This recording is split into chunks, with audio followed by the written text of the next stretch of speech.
Okay.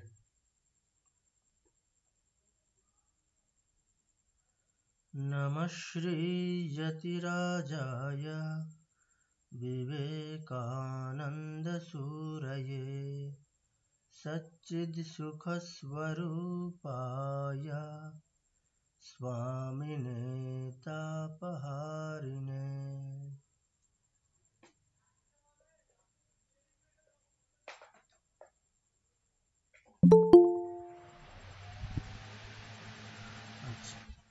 আজকে সম্ভবত আমরা অনেকজনই জয়েন করেছেন, হয়তো কয়েকজন অনুপস্থিত থাকবেন, আগে থেকে তো বলেই দিয়েছেন, অসুবিধা নেই। ঠিক আছে, তো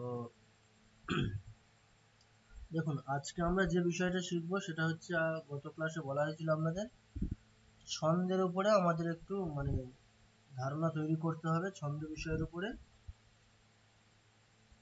আচ্ছা, ছন্দ জিনিসটা কেউ শুনেছেন আগে? সামান্য ধারণা কারো আছে ছন্দের বিষয়ে? এই কবিতার পরিপ্রেক্ষিতে শোনা আর কি।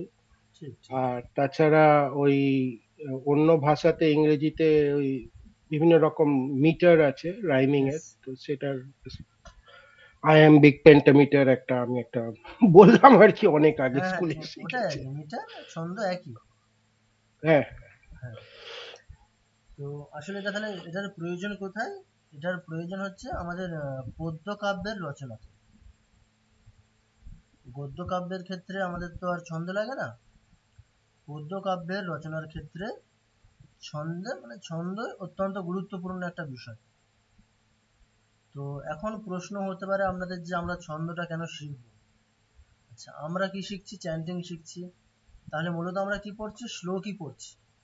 সে গীতারই হোক বা অন্য কোনো স্তোত্র, আমরা স্তোত্র বা গীতা চ্যান্টিং করছি। আচ্ছা, সবগুলোই কি শ্লোকের আকারে লেখা? তো শ্লোক বলতেই মূলত পদ্য কাব্য, আর তো কিছু না, অতিরিক্ত কিছু না। তাহলে সংস্কৃতে সেটাকে আমরা শ্লোক বলছি, বাংলাতে সেটা পদ্য কাব্যই, তার অতিরিক্ত কিছু না। তাহলে এবার এই ছন্দটা শিখলে কি আমাদের সুবিধাটা কোথায় হবে?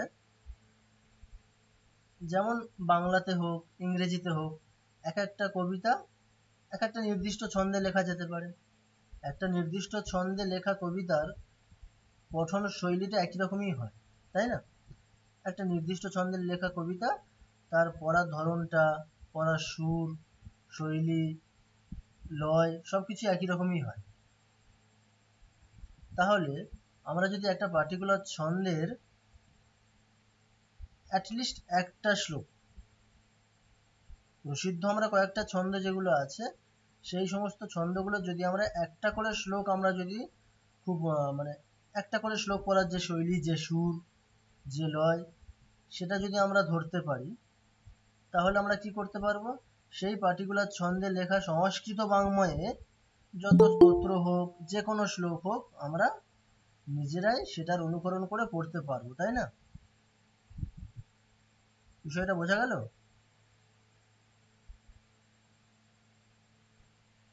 হ্যাঁ, বোঝা যাচ্ছে। প্যাটার্নটা জানা থাকে।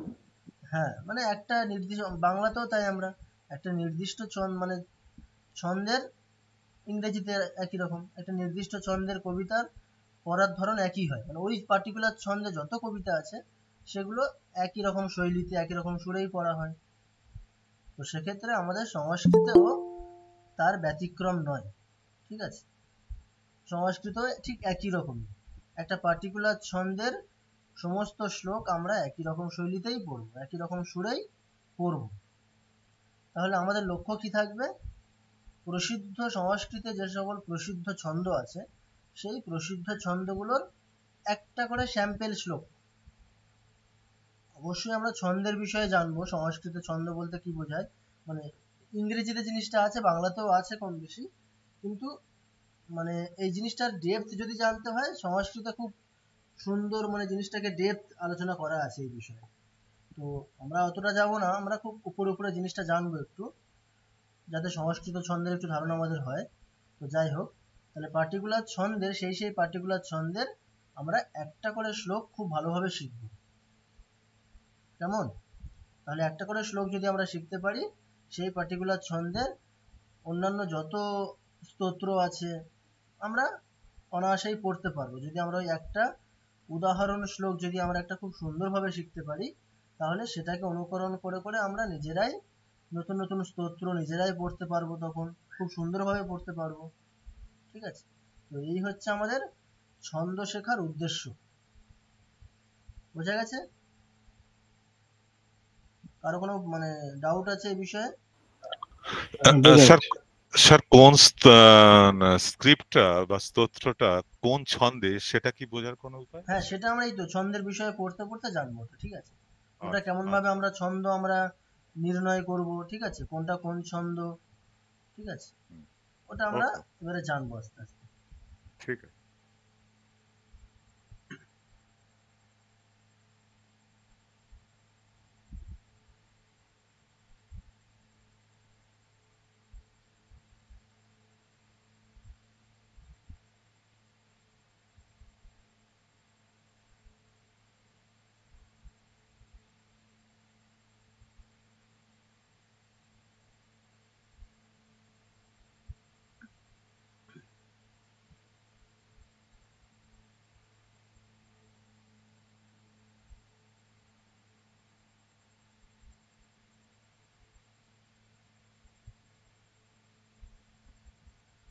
আচ্ছা, প্রত্যেকের স্ক্রিনে মানে ছন্দের একটা স্টাডি মেটেরিয়াল ওটা দেখা যাচ্ছে স্ক্রিনে? যাচ্ছে। আচ্ছা, তো ছন্দের বিষয়ে আমাদের সামান্য যদি একটা মানে সামান্য ধারণার প্রয়োজন হয়, তো এই বিষয়গুলো আমাদের তবে ওই নিচে কতগুলো কন্ট্রোল আছে ওগুলো দেখা যাচ্ছে, ফলে স্ক্রিনটা একটু ছোট হয়ে গেছে। আচ্ছা, আমি এই যদি একটু তাহলে স্ক্রিন, আমি সোর্সেস, একটু জুম ইন অডিও করছি, অডিও দেখুন তো এখন মিক্সার ঠিক আছে? এগুলো খুব একটা ঠিক নেই, মানে আরেকটু বাড়ালে না ভালো হয়। আসলে মানে আজকে ক্লাসের রেকর্ডিংটা উইন্ডোজ আমাদের খোলা আছে। হ্যাঁ, আসলে ক্লাসের রেকর্ডিং হচ্ছে তো এখান থেকে, আমি মানে পার্টিকুলার স্ক্রিন শেয়ার করতে পারছি না, মানে এন্টায়ার স্ক্রিন শেয়ার হচ্ছে আজকে। ওকে, ঠিক আছে, এই জন্য একটু ঠিক আছে, অসুবিধা আপনি হচ্ছে। বলে দিন তাহলেই হবে। আচ্ছা, আজকে আপনারা লেখা দেখতে পাচ্ছেন তো, অসুবিধা হচ্ছে না তো? ওটা লেখা কিন্তু দেখা দেখা যাচ্ছে? যাচ্ছে না স্যার। আচ্ছা আচ্ছা, ওকে। না, আচ্ছা, কেউ না একজন না পড়ুন। লেখা দেখা যাচ্ছে না। আচ্ছা, কেউ একজন স্যার পড়ুন। লেখা ঝাপসা হালকা। খুব স্যার দেখা জুম যাচ্ছে না করলে ওগুলো। দেখতে পাওয়া যাবে। আচ্ছা, এখন দেখা যাচ্ছে? হ্যাঁ, জুম করলে দেখা যাচ্ছে। এখন দেখা যাচ্ছে। ওই যারা কম্পিউটারে আমার মতো দেখছেন তারা চেঞ্জ লেআউট করে দিন, চেঞ্জ লেআউট করে একদম স্পটলাইট করে দিন, তাহলে দেখতে পাবেন। আচ্ছা, দেখা যাচ্ছে? তাহলে শুরু করা যাক এবার। আচ্ছা, কেউ একজন পড়ুন ঠিক আছে। প্রথম থেকে, একটা করে পড়েন কেউ একজন। আমরা প্রত্যেকেই জানি বেদের 6টি অঙ্গ, 6টি বেদাঙ্গের মধ্যে একটি হলো ছন্দ। আচ্ছা, এই বিষয়ে আমরা প্রত্যেকেই জানি, অক্ষর বা বর্ণের একটি, আচ্ছা ঠিক আছে, এই বিষয়টা হ্যাঁ সরি, প্রত্যেকেই জানি, ছন্দ হচ্ছে আমাদের 6টি বেদাঙ্গের মধ্যে একটি, তাই তো? রাইট। আচ্ছা, নেক্সট। পরেরটা পড়বো। হ্যাঁ, অবশ্যই বলুন। অক্ষর বা বর্ণের একটি বিশেষ বিন্যাস বা ক্রম যা আমাদেরকে আনন্দ প্রদান করে, তাই ছন্দ। ছন্দ সম্বন্ধীয় কিছু একটু পারিভাষিক, দাঁড়ান। সরি, আচ্ছা আচ্ছা ঠিক আছে। ওকে। ছন্দ সম্বন্ধীয় কিছু পারিভাষিক শব্দ। আচ্ছা, এক, একটু থেমে পদ্য, যান এখানে, শ্লোক। একটু থেমে যান। ওকে। পারিভাষিক শব্দ বলতে আমরা কি বুঝি? পারিভাষিক শব্দ বা টেকনিক্যাল টার্ম, ঠিক আছে, যেটাকে আমরা ইংরেজিতে বলি টেকনিক্যাল টার্ম, মানে পার্টিকুলার বিষয়ের জন্য আমাদের কিছু মানে নির্বাচিত কিছু শব্দ থাকে, তাই না? মানে দেখবেন এক একটা পার্টিকুলার বিষয়ে মানে কিছু পার্টিকুলার শব্দ আছে, সেটা ওই বিষয়ের ক্ষেত্রে ওই শব্দটা একটা নির্দিষ্ট অর্থ বহন করে। স্যার একটা বাজে আওয়াজ আসছে। এটা মনে হয় কল্যাণী ম্যাডামের আচ্ছা, কারো তাহলে হচ্ছে মানে হ্যাঁ, ওহো সরি সরি। ওকে। আচ্ছা, এখন ঠিক আছে? এখন ঠিক আছে। এখন ঠিক হ্যাঁ আছে। স্যার ঠিক আছে। ওকে। আচ্ছা, তো পারিভাষিক শব্দ বা টেকনিক্যাল টার্ম, এটার মানে কি?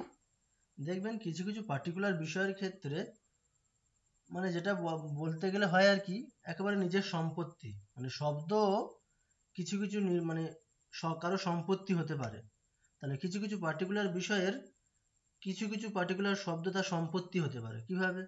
মানে ওই পার্টিকুলার শব্দগুলো আপনি যখন ওই পার্টিকুলার বিষয়ে পড়তে যাচ্ছেন, তাহলে ওই শব্দের একটা পার্টিকুলার অর্থ ধরেই আপনাকে চলতে হবে। মানে আমি যদি এখন এক্সাম্পল দিই একটা, ধরুন গুণ। গুণ বলতে আমরা কি বুঝি? আমরা একেবারে আমাদের দৈনন্দিন জীবনের ক্ষেত্রে গুণ মানে কি বুঝি আমরা? গুণ বলতে আমরা কি বুঝি? কোয়ালিটি, তাই না? ঠিক তো? হ্যাঁ। হ্যাঁ তাহলে স্যার। মানে এটা চারিত্রিক বৈশিষ্ট্য আর কি, হ্যাঁ, একটা চারিত্রিক বিশেষ একটা বৈশিষ্ট্য, চারিত্রিক বৈশিষ্ট্য। কোয়ালিটি একটা। কিন্তু এই গুণ শব্দটায় যখন আপনি ব্যাকরণ পড়তে যাবেন, গুণ বলতে কি? আপনি যদি ব্যাকরণে গুণ বলতে আপনি কোয়ালিটি এই অর্থটাকে ধরেই চলেন, যেটা আপনি দৈনন্দিন জীবনে উঠতে বসতে বোঝেন, যে অর্থটাকে মানে পার্টিকুলার ওই শব্দের ওই অর্থ আপনি জানেন, যে গুণ বলতে কোয়ালিটি বৈশিষ্ট্যগুলো বোঝে। তাহলে এই যদি আমরা ব্যাকরণে আমরা যেখানে যেখানে গুণ শব্দ পাবো আমাদের পাণিনীয় ব্যাকরণে, সেখানে সব জায়গাতে যদি আমি গুণ বলতে ওটাকেই বুঝি, চারিত্রিক বৈশিষ্ট্য বলুন বা কোয়ালিটি, তাহলে কি চলবে? মানে ব্যাকরণে আমরা মানে সামনের দিকে এগোতে পারবো? ব্যাকরণে গুণ বলতে একটা নির্দিষ্ট অর্থকেই বোঝায়, কি? অকার, একার আর ওকার, এই তিনটে বর্ণের নাম হচ্ছে গুণ বর্ণ। যদি আমাকে প্রশ্ন করা হয় সংস্কৃত বা পাণিনি ব্যাকরণে যে গুণ মানে কি, তখন যে কেউ উত্তর দেবে কি, গুণ মানে হচ্ছে অকার, একার আর ওকার, এই তিনটে বর্ণ হচ্ছে গুণ বর্ণ। তাহলে এবারে যদি ব্যাকরণে আমি সব জায়গায় গুণ বলতে কোয়ালিটি কোয়ালিটি এটাকে ধরি, তাহলে ব্যাকরণ কি সামনের দিকে এগোবে? বিষয়টা ওখানেই আটকে থাকবে। তাহলে কি, ওই যে পার্টিকুলার শব্দ গুণ শব্দটা আমাদের দৈনন্দিন জীবনে যে অর্থটা বহন করে চলেছে, সেই অর্থ কিন্তু পাণিনীয় ব্যাকরণে সেই অর্থে নেই। সেখানে অর্থ একটা একটা একটা অর্থ ফিক্সড হয়ে যাচ্ছে ওখানে, যে ওখানে আমি ব্যাকরণে পাণিনি ব্যাকরণে আমার গুণ বলতে অকার, একার, ওকার। তুমি অন্য কোথাও যা কিছু বুঝেছো কি কোয়ালিটি, ওটা এখানে চলবে না। তাহলে কি এভাবে কি হতে পারে, কিছু পার্টিকুলার শব্দ পার্টিকুলার বিষয়ের সম্পত্তি হতে পারে। কিভাবে? একটা পার্টিকুলার অর্থকে এগিয়ে নিয়ে চলে সেখানে। তাহলে এই শব্দগুলোকে আমরা কি বলি? টেকনিক্যাল টার্ম বা পারিভাষিক শব্দ। বোঝা গেল?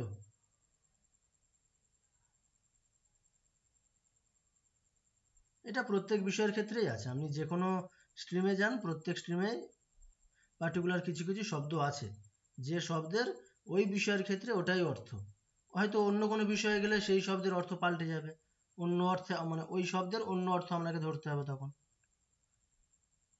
তাহলে ব্যাপারটা বোঝা গেল টেকনিক্যাল টার্ম বা পারিভাষিক শব্দ বলতে কি বোঝায়। বোঝা গেল? ওকে, তাহলে কারো কোনো ডাউট নেই?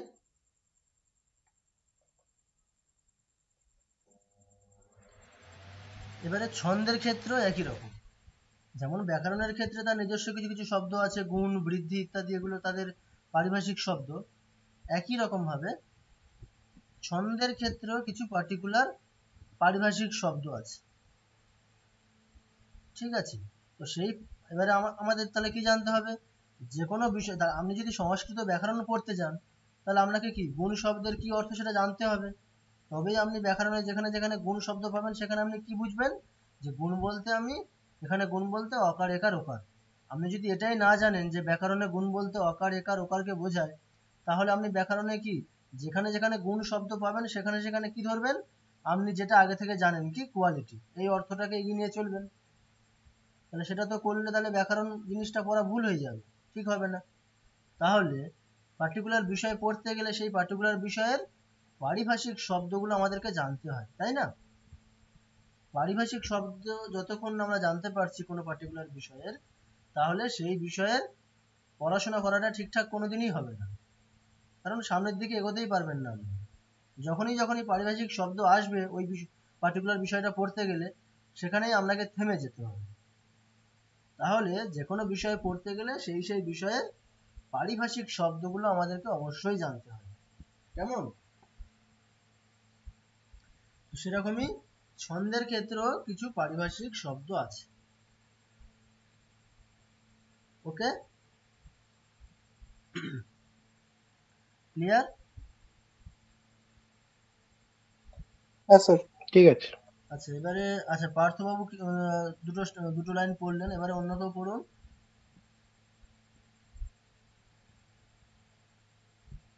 স্ক্রিনটা একটু শেয়ার আচ্ছা করুন। অবশ্যই অবশ্যই, হ্যাঁ। আচ্ছা আমি তারপরে নেক্সট করুন।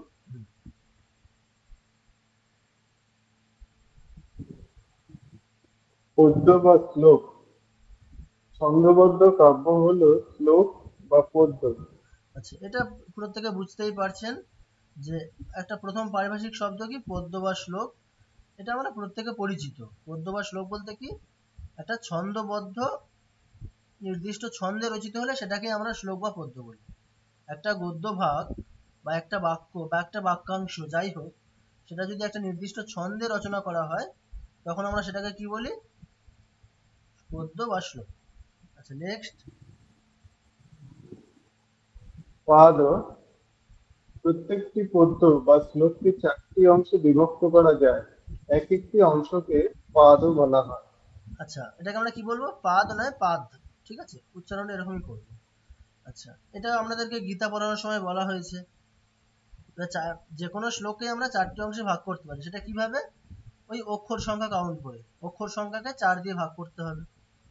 গীতাতে যেরকম অনুষ্ঠুপ ছন্দের শ্লোকগুলোতে কতগুলো করে অক্ষর ছিল, টোটাল ছিল এক একটা শ্লোকে 32, তাই তো? টোটাল অক্ষর ছিল 32, 32। তাহলে সেটাকে 4 দিয়ে ভাগ করলে আমরা কি পাবো, 8টা করে পাবো। তাহলে 8টা করে অক্ষর নিয়ে একটা করে অংশ, সেই এক একটা অংশকে আমরা কি বলবো, তার নাম কি, পাদ। ঠিক আছে। আচ্ছা এইবারে নেক্সট, এইটা আচ্ছা খুব ফাইন। এগুলোকে কি প্রথম, দ্বিতীয়, তৃতীয়, চতুর্থ এরম ভাবে বলা হবে একটা হ্যাঁ শ্লোকের মধ্যে? অবশ্যই, মানে মানে প্রথম প্রথম পাদ, পাদ, দ্বিতীয়? দ্বিতীয় ওকে, পাদ, আচ্ছা, তৃতীয় পাদ, চতুর্থ পাদ। ঠিক আছে, ঠিক আছে, ওকে ঠিক আছে, থ্যাংক ইউ। Okay next.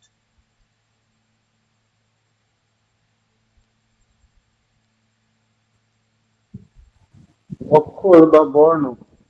অক্ষর বা বর্ণের বিশেষ বিন্যাস বা ক্রমই হলো ছন্দ। এই ছন্দের ক্ষেত্রে অক্ষর বা বর্ণ বলতে আমরা কি বুঝবো তা জানতে হবে।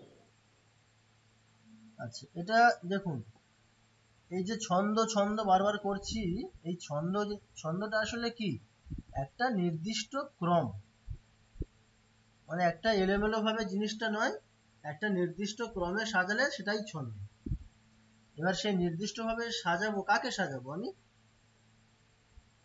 আমি এখানে পদ্য বা শ্লোক রচনা করছি, একটা নির্দিষ্ট ক্রমে যদি আমি কোনো কিছুকে সাজাই সেটাই ছন্দ। এবার এখানে আমি কাকে সাজাচ্ছি, আমি শ্লোক বা পদ্য কি দিয়ে লিখবো, শব্দ দিয়ে লিখবো। অক্ষর বা বর্ণ। হ্যাঁ শব্দ দিয়ে লিখবো। শব্দ কি দিয়ে তৈরি, এক একটা শব্দ অক্ষর বা বর্ণ দিয়ে তৈরি। তাহলে অক্ষর বা বর্ণকে একটা নির্দিষ্ট ক্রমে সাজানো হলে সেটাই ছন্দ, তার অতিরিক্ত কিছু না। খুবই সহজ, অক্ষর বা বর্ণের একটা নির্দিষ্ট ক্রম, ঠিক আছে। এবারে এক একটা ক্রম এক একটা ছন্দ। একটা নির্দিষ্ট ক্রম হলে সেখানে সেই ছন্দের নাম অন্য হবে। আরো একটা যদি ক্রমটা পাল্টে যায় তখন আর একটা ছন্দ হবে। এইভাবে এইভাবে কি হবে, আমরা একাধিক ছন্দ পাবো। একটা নির্দিষ্ট ক্রম, তার একটা নাম, সেখানে সেটা একটা ছন্দ হলো, সেই ছন্দের নাম একটা হবে।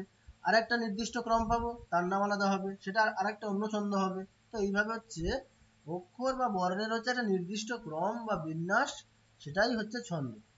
ওকে, তাহলে এবার আমাদের জানতে হবে এই সংস্কৃতে মানে ছন্দের ক্ষেত্রে অক্ষর বা বর্ণ বলতে আসলে কোনটাকে বোঝায়। এখন আমাদের এখন মানে আপনাদের ধারণা হতে পারে যে এই জিনিসটা তো খুবই ইজি। ইজি বলতে মানে অক্ষর বা বর্ণ বলতে আমরা কি বুঝবো, যেমন স্বরবর্ণ অ আ এগুলো এক একটা অক্ষর, সেরকম ভাবেই ক খ। আচ্ছা এখানে যদি আমরা একটা জিনিস মানে আমাদের কনফিউশনটা কোথায় হয়, স্বরবর্ণে হয় না কখনো।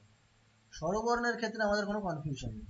ব্যঞ্জন বর্ণের ক্ষেত্রে আমাদের একটা কনফিউশন হয় কি, যে আমি কেবলমাত্র ব্যঞ্জন বর্ণকে অক্ষর বলবো নাকি স্বরবর্ণ সঙ্গে নিয়ে যে ব্যঞ্জন বর্ণ তাকে অক্ষর বলবো। কেননা আমরা একটা জিনিস খুব জানি, ছোটবেলা থেকেই শিখেছি যে ব্যঞ্জন স্বরবর্ণ যেমন কি স্বাধীনভাবে উচ্চারিত হতে পারে, ব্যঞ্জন বর্ণের ক্ষেত্রে তো সেটা নেই। ব্যঞ্জন বর্ণ কি স্বাধীনভাবে উচ্চারিত হতে পারে? মানে স্বরবর্ণের সাহায্য ছাড়া তো উচ্চারিত হতেই পারে না। ব্যঞ্জন বর্ণ উচ্চারণ করতে গেলে স্বরবর্ণ অবশ্যই লাগবে, তাই না? তো সেখানে আমাদের কনফিউশন হতে পারে কি, যে আমি শুধুমাত্র ব্যঞ্জন বর্ণ সেটাকে আমি অক্ষর বলবো বা বর্ণ বলবো এখানে, নাকি স্বরবর্ণ সহিত যে ব্যঞ্জন বর্ণ সেটাকে আমি অক্ষর বা বর্ণ বলবো। এই জায়গাটা হচ্ছে কনফিউশন হয়। তো এখানে কি কেবলমাত্র ব্যঞ্জন বর্ণকে এখানে অক্ষর বা বর্ণ হিসেবে কাউন্ট করা হবে না, স্বরবর্ণ সহিত যে ব্যঞ্জন বর্ণ সেটাকেই অক্ষর বা বর্ণ বলে কাউন্ট করা হবে। ওকে, আচ্ছা এবারে কেবলমাত্র ব্যঞ্জন বর্ণ সেটা দেখতে কেমন হবে? ধরুন ক উচ্চারণ করলাম কি ক, এখানে কি আছে ক প্লাস অ, মানে কয়ের নিচেটা হসন্ত প্লাস অ।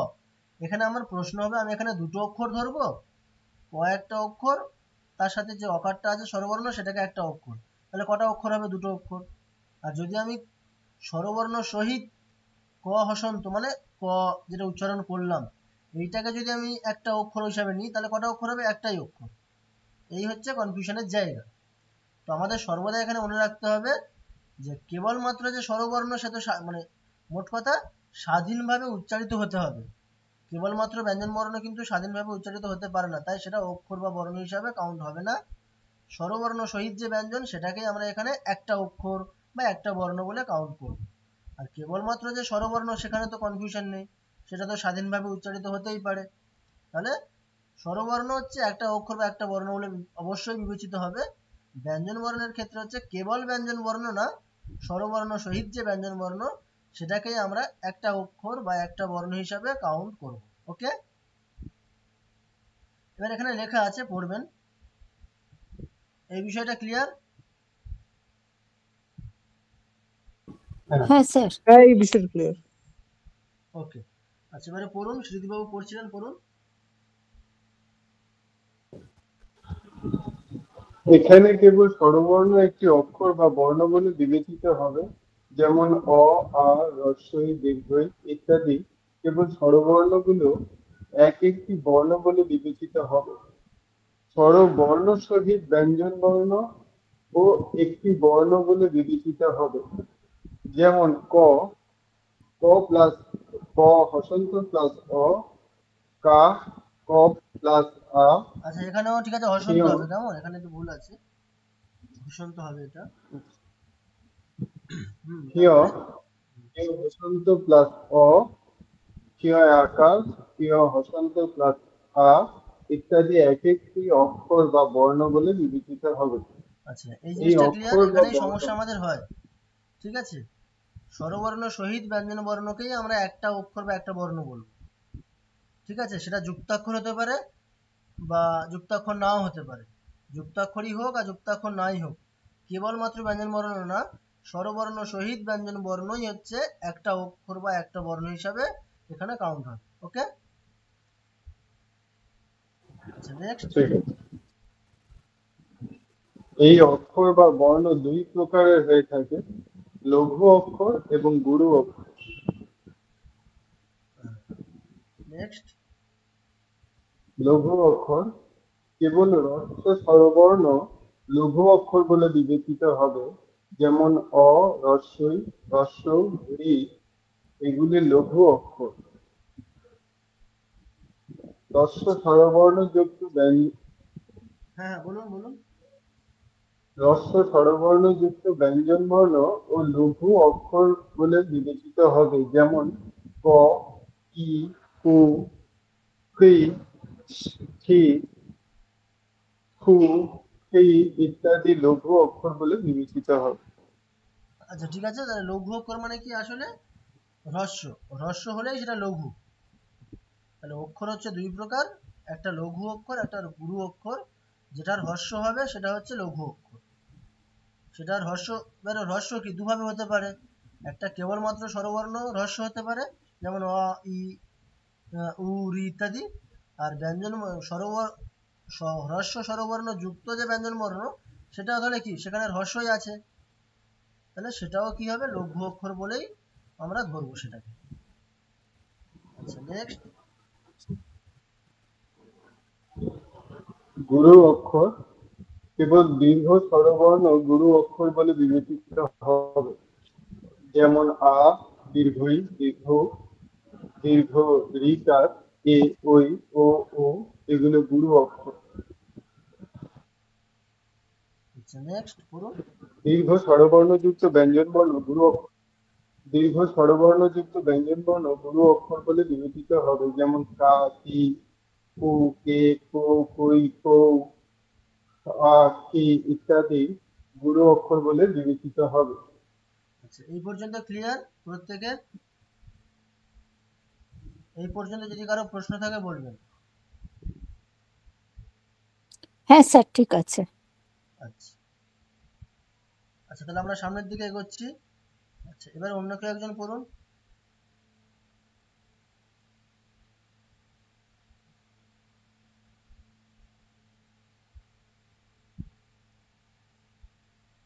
কে পড়বেন?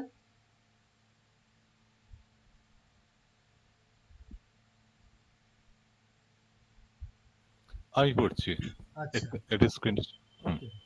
আচ্ছা একটু থামুন, বলছি কেন। আচ্ছা এতক্ষণ আমরা কি জানলাম, যে অক্ষরের দুটো ভাগ, একটা লঘু অক্ষর একটা গুরু অক্ষর। হ্রস্ব ইজ ইকুয়াল টু লঘু অক্ষর, দীর্ঘ ইজ ইকুয়াল টু গুরু অক্ষর। এই পর্যন্ত আমরা জেনেছি। এইবারে যেটা আসবে, গুরু অক্ষর মানে হ্রস্ব বর্ণ কি গুরু অক্ষর বলে বিবেচিত হতে পারে। মানে আমরা একেবারে সাধারণভাবে কি জেনেছি, যেমন আমরা ওই উচ্চারণের ক্ষেত্রে যেমন জেনেছি না, যে বিসর্গের সাধারণভাবে উচ্চারণ কি হয়, হকারের মতো হয়। এবারে পার্টিকুলার কিছু কিছু ক্ষেত্রে সেটা চেঞ্জ হতে পারে। ঠিক এখানেও সেই রকম, হ্রস্ব হলে লঘু হবে, দীর্ঘ হলে গুরু হবে, এটা সাধারণ নিয়ম। এইবারে কিন্তু হ্রস্ব কি হতে পারে, বিশেষ বিশেষ ক্ষেত্রে গুরু অক্ষর বলেও বিবেচিত হতে পারে। দীর্ঘের ক্ষেত্রে এরকম নেই যে দীর্ঘ কখনো কখনো লঘু হবে, এরকম কিছু নেই। কেবলমাত্র কোথায় আছে, হ্রস্বের ক্ষেত্রে আছে। তাহলে হ্রস্ব হলে তো লঘু হচ্ছে, দীর্ঘ হলে গুরু হচ্ছে, কিন্তু হ্রস্বটাও বিশেষ বিশেষ ক্ষেত্রে গুরু অক্ষর হিসাবে বিবেচিত হতে পারে। এরকম কটা হতে পারে, তিন ভাবে হতে পারে। হ্রস্ব বর্ণ কি তিন ভাবে গুরু অক্ষর বলে বিবেচিত হতে পারে, তিনটি ক্ষেত্রে। তাহলে এই তিনটি ক্ষেত্রের তিনটি ক্ষেত্রের বাইরে কিন্তু সর্বদাই কি হবে, মানে হ্রস্বটা সবসময় লঘু। এই তিনটে ক্ষেত্র বাদ দিয়ে সবসময় কি হবে, হ্রস্ব বর্ণটা অবশ্যই লঘু হবে। এই তিনটে ক্ষেত্রে কি হবে, হ্রস্ব বর্ণ গুরু বলে বিবেচিত হবে। আচ্ছা এই তিনটে ক্ষেত্র কি কি, এটা একটু দেখুন। আচ্ছা পড়ুন। সংযুক্ত বর্ণের পূর্বের হ্রস্ব বর্ণ গুরু অক্ষর বলে বিবেচিত হবে, যেমন কৃষ্ণ, ভিক্ষা ইত্যাদি শব্দে ক্রি, ভি এগুলির হ্রস্ব হওয়া সত্ত্বেও গুরু অক্ষর বলে বিবেচিত হবে। আচ্ছা এটা ক্লিয়ার। দেখুন কি বলা হচ্ছে, যে যুক্তাক্ষরের পূর্বে যদি হ্রস্ব থাকে সেটাকে আমরা কি বলবো, সাধারণ নিয়ম অনুসারে সেটাকে লঘু বলবো না, কি বলবো, গুরু বলবো সেটাকে। কেন না, সেটা যুক্ত বর্ণের পূর্বে আছে। যুক্ত বর্ণের পূর্বে যদি হ্রস্ব থাকে সেটাকে আমরা কি বলবো, লঘু বলবো না, সেটাকে কি বলবো, হ্রস্ব হওয়া সত্ত্বেও সেটাকে আমরা গুরু অক্ষর বলেই বিবেচিত করব। ঠিক আছে, যেমন দেখুন এখানে কৃষ্ণ, ভিক্ষা, কৃষ্ণ পরে কি আছে, মূর্ধন্য শয়নয় আছে, যুক্তাক্ষর আছে, তার আগে ক্রি, ওটা যদিও হ্রস্ব কিন্তু ওটা কি হবে, লঘু হবে না, কি হবে, গুরু।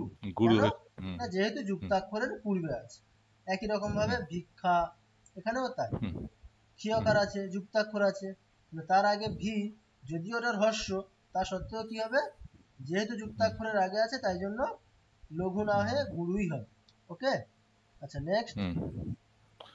হ্রস্ব বর্ণের সঙ্গে যদি অনুস্বার বা বিসর্গ যুক্ত থাকে তাহলে হ্রস্ব বর্ণটি গুরু অক্ষর বলে বিবেচিত হবে, যেমন অং, ক, র, ভং ইত্যাদি হ্রস্ব হওয়া সত্ত্বেও গুরু অক্ষর বলে বিবেচিত হবে। আচ্ছা এখানে যেমন আপনারা দেখেছেন যে ওই স্বরবর্ণ সহিত ব্যঞ্জন বর্ণই হচ্ছে একটা অক্ষর হিসাবে কাউন্ট হবে, ওটাকে আমরা মানে দুটো অক্ষর ধরবো না। স্বরবর্ণ প্লাস ব্যঞ্জন বর্ণ এরকম ধরে আমরা দুটো বলবো না, কি বলবো, স্বরবর্ণ সহিত ব্যঞ্জন বর্ণ সর্বদা একটাই অক্ষর। ঠিক একই রকম ভাবে যদি অনুস্বার বা বিসর্গ যুক্ত থাকে কোনো বর্ণের সাথে, তখন ওটাকে আলাদা করে বলা যাবে না যে ওই কটা একটা আলাদা অক্ষর, বিসর্গ আলাদা অক্ষর বলে দুটো অক্ষর, এরকম না। সর্বদাই কি হবে, ওক্ষেত্রেও তাই একটাই অক্ষর।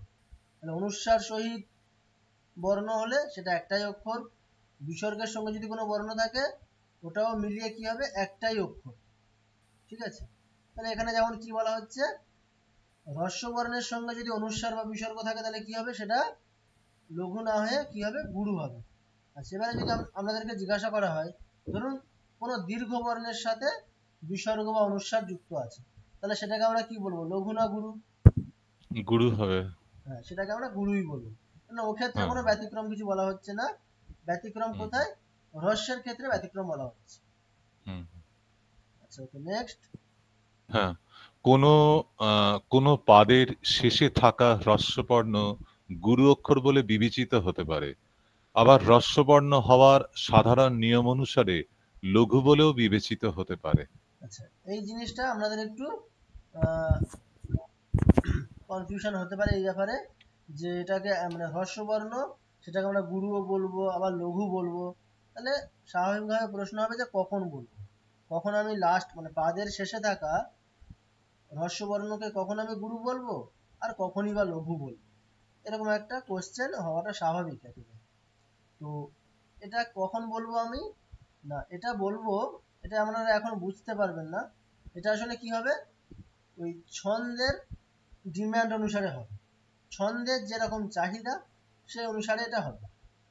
ধরুন একটা পার্টিকুলার ছন্দ, সেই ছন্দটা হতে গেলে আমার পাদের শেষের অক্ষরটা গুরু হলে তবেই আমি সেই ছন্দটা পাবো। একটা পার্টিকুলার ছন্দ, সেই ছন্দের কন্ডিশন বা শর্ত কি আছে, যে শেষের অক্ষরটা গুরু হতে হবে। তাহলে আমি দেখছি যে আমার সেই পার্টিকুলার ছন্দের মানে নির্দিষ্ট অক্ষরের ক্রম যেটা আছে সেটা পুরোপুরি মিলে যাচ্ছে, শুধু শেষের অক্ষরটা, পাদের শেষের অক্ষরটা ওটা যদি গুরু করতে পারি কোনোভাবে, তাহলে আমার সেই ছন্দটা এসে যায়। তখন আমি ওটাকে কি করব, যদিও সেটা হ্রস্ব থাকে সেটাকে আমি গুরু বলেই ধরবো। এবারে আমি কখনো দেখছি যে পাদের শেষের যে অক্ষরটা সেটা আমার গুরু ধরলে সেই ছন্দটা হচ্ছে না, ওটাকে আমি লঘু ধরলে তবেই হবে। তাহলে যদি হ্রস্ব থাকে সেটা কি হবে, তখন সেটা লঘু। তাই জন্য এই যে তৃতীয় যে মানে পয়েন্ট আছে, যে কখন মানে হ্রস্ববর্ণ গুরু হতে পারে, তার যে তৃতীয় যে পয়েন্ট, এই পয়েন্টে কি বলা হচ্ছে, এই পয়েন্টটা পুরোপুরি ডিপেন্ড করবে হচ্ছে ছন্দের উপর, ছন্দের চাহিদা অনুসারে হবে। ছন্দের চাহিদা যদি থাকে শেষের পাদের শেষের অক্ষরটা গুরু হোক, তাহলে গুরু হবে হ্রস্ব হওয়া সত্ত্বেও। ছন্দের চাহিদা যদি থাকে যে পাদের শেষের হ্রস্ববর্ণ লঘু হোক, তাহলে অবশ্যই সেটা লঘু বলে বিবেচিত হবে। ঠিক আছে, এটা আমরা যখন ওই ছন্দের এক্সাম্পল গুলো দেখবো তখন আমরা এটা বুঝতে পারবো। ঠিক আছে, এখন অতটা ক্লিয়ার হবে না, কিন্তু মোটামুটি আশা করি ক্লিয়ার হওয়া গেছে, তাই না? হ্যাঁ, তা বটে। হ্যাঁ। আচ্ছা, এবারে নেক্সট, এরপরে অন্য কেউ একজন পড়ুন।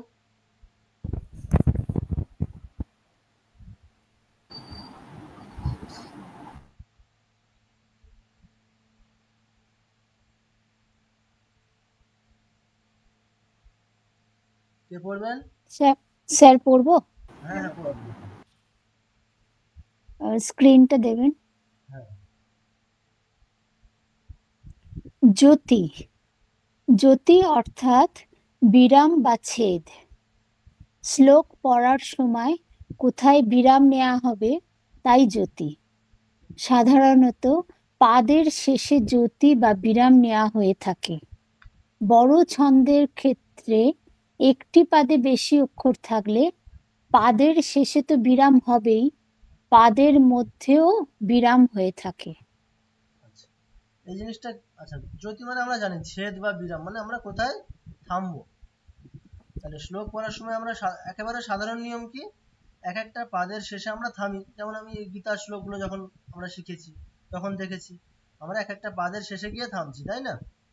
তাহলে প্রত্যেকটি পাদের শেষে গিয়ে তো বিরাম নেওয়া হচ্ছে, সেটা কেন? এবারে আমাদের গীতার শ্লোকের ক্ষেত্রে এরকম এই ব্যাপারটা নেই, যেহেতু এটা অনুষ্টুপ ছন্দে লেখা, একটি পাদে মাত্র কটা অক্ষর আছে, 8টা অক্ষর আছে। তাহলে 8টা অক্ষর একসাথে উচ্চারণ করাটা খুব একটা কঠিন না, মানে খুবই খুবই সহজ। মানে 8টা অক্ষর উচ্চারণ করতে গেলে আমাকে ওই 4টে বা 3 নম্বর অক্ষরে গিয়ে আমাকে থামতে হবে তবে আমি পারবো, এরকম ব্যাপারটা তো নেই। 8টা মাত্র অক্ষর আমি একবারে উচ্চারণ করতে পারি, যে কেউ করতে পারে, পৃথিবীর সবাই করতে পারে। ওই জন্য ওখানে মানে মাঝখানে আর কোথাও আমি থামবো না, একেবারে পাদের শেষে গিয়ে থামছি। তাহলে পৃথিবীতে যত ছন্দ আছে, আমাদের সংস্কৃত বাংলায় যত ছন্দ আছে, সবার ক্ষেত্রে এই নিয়মটা কমন, কি পাদের শেষে গিয়ে জ্যোতি বা বিরামটা হবে।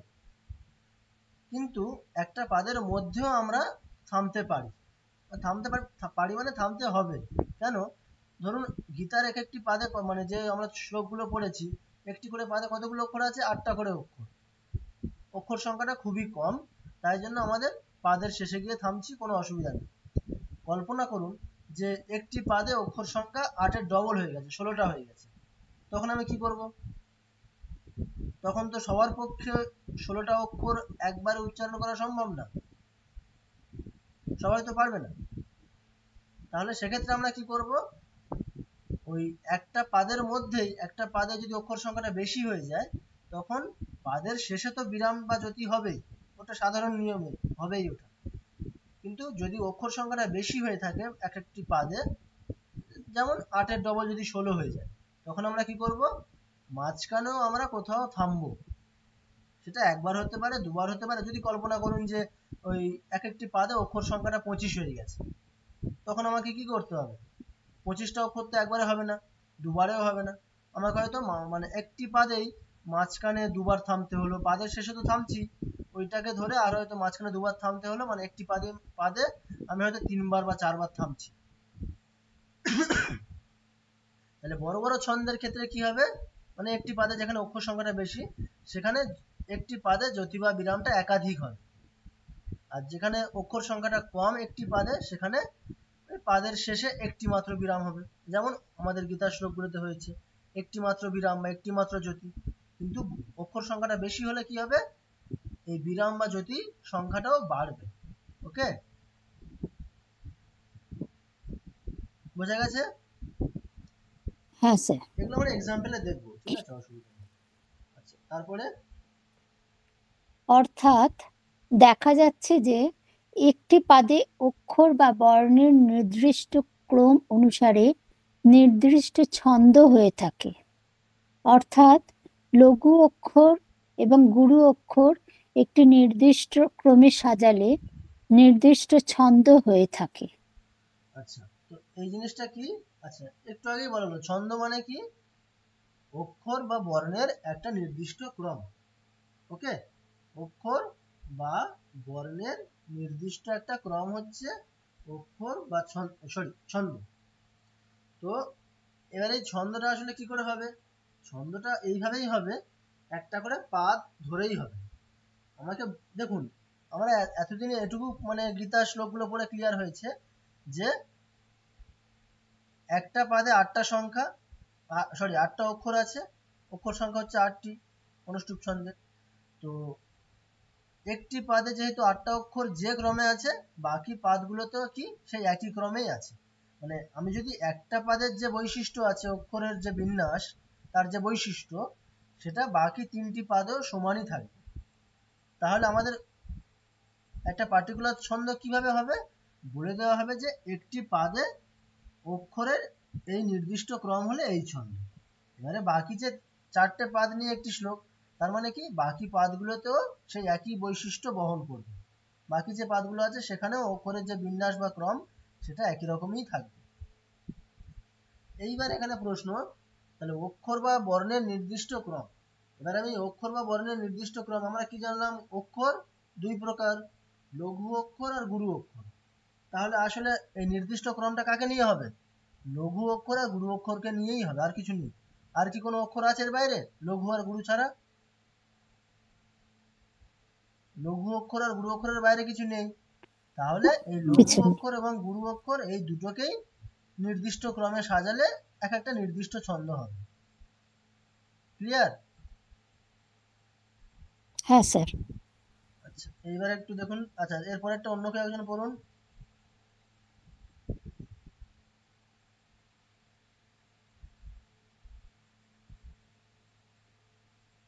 কে পড়বেন?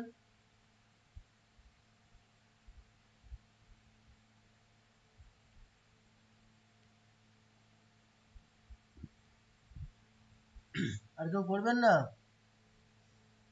আমি পড়তে পারি। আচ্ছা আচ্ছা, পড়ুন, হ্যাঁ অবশ্যই।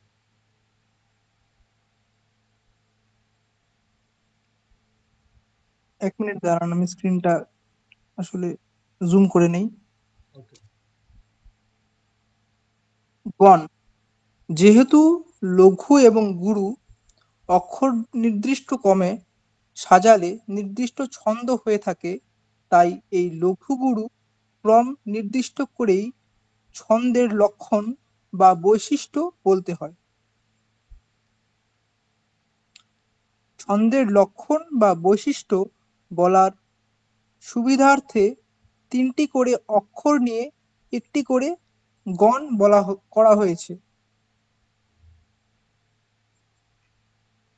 3টি করে অক্ষর বলতে লঘু এবং গুরু অক্ষর, অর্থাৎ লঘু গুরু লঘু গুরু গুরু, গুরু গুরু লঘু, লঘু লঘু লঘু এবং আচ্ছা, গুরু গুরু গুরু গুরু গুরু। হুম, হুম। ইত্যাদি ক্রমে ইত্যাদি সাজালে। ক্রমে সাজালে 3টি অক্ষর নিয়ে অধিকাধিক 8টি গণ তৈরি করা সম্ভব। এই গণগুলির নামও রয়েছে। আচ্ছা, এইবারে হুম, এটা কিরকম? এটা ধরুন ছন্দের লক্ষণ আমাকে বলতে হবে। তাহলে এই ছন্দের লক্ষণ আসলে ছন্দের লক্ষণ আসলে কি? লঘু আর গুরু এই দুটো অক্ষরেরই একটা নির্দিষ্ট ক্রম, এই দুটো অক্ষরের বাইরে কিছু নেই। তাহলে ধরুন আমি যদি একটা এক্সাম্পল দিয়ে বোঝাই, যে আমি যদি বলি যে আমার একটা পাদে 10টা অক্ষর আছে, এখানে যদি ক্রমটা এরকম হয়, ধরুন ফার্স্ট লঘু গুরু লঘু গুরু লঘু গুরু লঘু গুরু লঘু গুরু, মোট কটা অক্ষর হলো? 10টা। তাহলে একটি পাদে 10টা অক্ষর আছে, যদি এই ক্রমে থাকে, প্রথমে লঘু তারপরে গুরু, মানে আমি যদি পার্টিকুলার 1 থেকে 10 অব্দি যে অক্ষর আছে এইগুলোকে যদি আমি প্রত্যেকটা একটা নির্দিষ্ট ক্রমে দিয়ে দিই, যে 1 নম্বর অক্ষর হবে লঘু, 2 নম্বর অক্ষর আমার হবে গুরু, 3 নম্বর অক্ষর লঘু, 4 নম্বর অক্ষর গুরু, 5 নম্বর অক্ষর লঘু, 6 নম্বর অক্ষর গুরু, 7 নম্বর অক্ষর লঘু, 8 নম্বর অক্ষর গুরু, 9 নম্বর অক্ষর লঘু, 10 নম্বর অক্ষর গুরু। এই যদি পার্টিকুলার ক্রম থাকে তাহলে আমার কি? তাহলে আমার এই ছন্দ। এবার যদি এটাকে আমি চেঞ্জ করে দিই, লঘু গুরু বলছিলাম 10টা, এবারে যদি আমি বলি গুরু লঘু গুরু লঘু গুরু লঘু গুরু লঘু গুরু লঘু, তাহলে কি ছন্দ পাল্টে গেল, ক্রম পাল্টে যাওয়া। লঘু গুরু ক্রম পাল্টে যাওয়া মানেই ছন্দ পাল্টে যাওয়া। তাহলে এবারে ছন্দের লক্ষণটা আমাকে বলতে, ছন্দের লক্ষণ আসলে কি? এই লঘু আর গুরু, তার বাইরে কিছু না। লঘু আর গুরুর একটা নির্দিষ্ট ক্রম বলতে হবে। এটা ক্লিয়ার? ছন্দের লক্ষণ বা ছন্দের বৈশিষ্ট্য মানে কি? লঘু আর গুরু বর্ণের একটা নির্দিষ্ট ক্রম আমাকে বলতে হবে, আর কিছু না। এ পর্যন্ত ক্লিয়ার? হ্যাঁ। হ্যাঁ, ক্লিয়ার। আচ্ছা, এইবার এই লঘু গুরু ক্রমটা বলার সুবিধার্থে আমাকে কি করতে হবে? তাহলে আমাকে ছন্দের লক্ষণ বলতে গেলে কি করতে হবে? লঘু গুরুর ক্রম বলতে হবে, আর কিছু না। এবার এই লঘু গুরু ক্রমটা আমি কি, ধরুন একটা পাদে 10টা অক্ষর আছে, তাহলে আমি তখন কি এরকম বলবো যে এই 10 বার কি আমি লঘু গুরু বলে বলে যাবো? মানে 10টা অক্ষর মানে আমার কি, কোনোটা লঘু হবে, নাহলে কোনোটা গুরু হবে। তাহলে আমাকে ওই ছন্দের বৈশিষ্ট্য বা লক্ষণ বলতে গেলে আমাকে 10 বার আমাকে লঘু বা গুরু শব্দটা উচ্চারণ করতে হবে, তাই না? স্বাভাবিক। লঘু গুরু নির্দিষ্ট ক্রম হচ্ছে ছন্দ, 10টা অক্ষর আছে মানে লঘু আছে অথবা গুরু আছে। তাহলে লঘু গুরুর নির্দিষ্ট ক্রমটা বলতে গেলে আমাকে 10 বার লঘু বা গুরু বলতে হবে, ঠিক তো? তাহলে সেটা করতে গেলে কি অসুবিধা? আমি তাহলে এরকম কি করব, যদি একটা পাদে যদি 25টা অক্ষর থাকে, আমি কি তাই করব? এই 25টা অক্ষর কোনটা লঘু গুরু আমি বারবার 25 বার বলবো? 25 বার আমাকে লঘু গুরু বলতে হবে তখন। পরপর ওই লঘু গুরু ক্রমটা সাজাতে গেলে আমাকে 25 বার আমাকে লঘু গুরু শব্দটা ইউজ করতে হবে। সেটা তো করা যাবে না, সেটা অনেকটা কি, অনেকটা কষ্টসাধ্য, অনেকটা জিনিসটা অনেকটা দীর্ঘ হয়ে যাবে, লেন্দি হয়ে যাবে, সেটা করা যাবে না। কি করতে হবে আমাদেরকে? ওই জন্য আমাদের কি করা হচ্ছে এখানে, যাতে আমি ওই লঘু গুরু শব্দটাকে কমিয়ে আনতে পারি। অক্ষর সংখ্যা যত বাড়ুক, কিন্তু আমার লক্ষণ বা বৈশিষ্ট্য বলাটা যাতে আমার খুব শর্টকাটে হয়ে যায়, তার জন্য কি করা হবে? আমি বারবার লঘুগুরু শব্দ বলবো না, আমি লঘুগুরুর একটা নির্দিষ্ট ক্রমকে সাজিয়ে নেব, সেটাকে আমি একটা নির্দিষ্ট নাম দিয়ে দেবো। এবারে এটা আমার কি করতে হবে, তিনটে করে নিয়েছে, ঠিক আছে, তিনটে করে ধরুন, তিনটে করে অক্ষর নিয়ে একটা করে গণ। এবারে এটা প্রশ্ন হতে পারে যে আমার অক্ষর কটা, অক্ষর কয় প্রকার, 2 প্রকার, লঘু আর গুরু। তাহলে তিনটে করে অক্ষর আমি কোথায় পাবো, তাই না? অক্ষরের ভাগ কটা, দুটো, লঘু আর গুরু। তাহলে আমার তিনটে করে অক্ষর নিয়ে একটা করে গণ, অক্ষরের ভাগ দুটো আর গণ তিনটাকে নিয়ে কি করে হবে,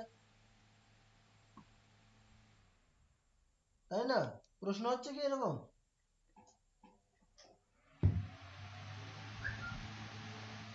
এরকম কি প্রশ্ন আসছে কারো মনে? হ্যাঁ হ্যাঁ, এটা তো ওই নিয়মের জন্য আপনি বলেইছেন, মানে তিনটাই নেওয়া হচ্ছে আর তার দুটো করে লঘু গুরু হতে পারে, আর তিনটে লঘু তিনটে গুরু হতে পারে, ওই জন্য 8টা হচ্ছে যেমন ফ্যামিলি। আমাদের ধরুন সংখ্যা 0 1 দুটোই আছে, দুটোই তো আছে। এবার ওটাকে যদি আমরা ওই মানে দুটো নিয়ে সাজাতে পারি, বা যেমন বাইনারিতে করলে দুটো করে, যদি আমরা যদি ওই 0 1 দিয়ে যদি আমি 8টা টিম তৈরি করতে চাই, তখন কি হবে, আমাকে হুম 0 1টাকে আমাকে 3বার ইউজ করতে হবে। দুবার 0 হতে হুম পারে, একটা 1 হতে পারে, বা তিনটেই 0 হতে পারে, তিনটেই 1 হতে পারে, অথবা 0 1 দুটোর মধ্যে কোনোটা একটা বেশি কম বেশি করে আসবে। এইভাবে আমি তিনটে করে নিয়ে এই, কটা টিম তৈরি করতে পারি, 8টা মোট। 0 1 দিয়ে হুম যদি আমাকে এরকম 8টা টিম তৈরি করতে বলা হয়, তাহলে আমি সর্বাধিক কটা পারবো, 8টাই পারবো, তাই না? 8টার বেশি তো হবে না। হ্যাঁ, 2 দুগুণে 2 তাহলে 8 হচ্ছে।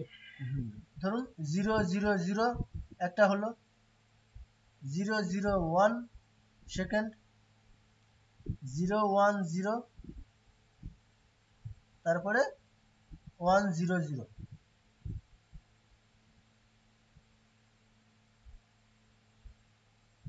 ঠিক আছে? ঠিক আছে। আবার আরো 4টে হবে, এখনো কি কি, ওদিকে আমি ওয়ান যদি জিরো বলি, one one one 1 zero 0 1, yes, এরম ভাবে যাবে। 1 1 0, 1 1 1, হ্যাঁ, হ্যাঁ, একটা বাদ গেছে এরম ভাবে আমার। যাবে। তাহলে এইভাবে মোট কতগুলো হবে, মোট 8টা। ঠিক একই রকম ভাবে 0 1 এর জায়গায় ভাবুন লঘু আর গুরু আছে। তাহলে এই লঘু গুরু আমি যদি তিনটে মানে তিনটে করে নিয়ে, মানে তিনটে অক্ষর নিয়ে যদি আমি মানে কটা টিম তৈরি করতে পারবো হায়েস্ট, দুটো, মানে মোট 8টা, সরি 8টা। লঘু গুরু ক্রমকে সাজিয়ে আমি মোট কটা টিম তৈরি করতে পারবো, 8টা। লঘু লঘু লঘু, লঘু লঘু গুরু, এইভাবে মোট 8টা। ঠিক আছে? এবারে এই 8টা টিমের নাম দেওয়া হচ্ছে। এবারে এই 8টা খুব ইজিলি মনে রাখা যায়, তার জন্য একটা সূত্র করে মানে সূত্র করা আছে আমাদের এই ছন্দের ক্ষেত্রে, ছন্দের বিষয়ে একটা খুব সুন্দর সূত্র করে দেওয়া আছে, যাতে আমরা 8টা খুব ইজিলি মনে রাখতে পারি। এই সূত্রটা আমাদেরকে মনে রাখতে হবে। কি আছে দেখুন তো,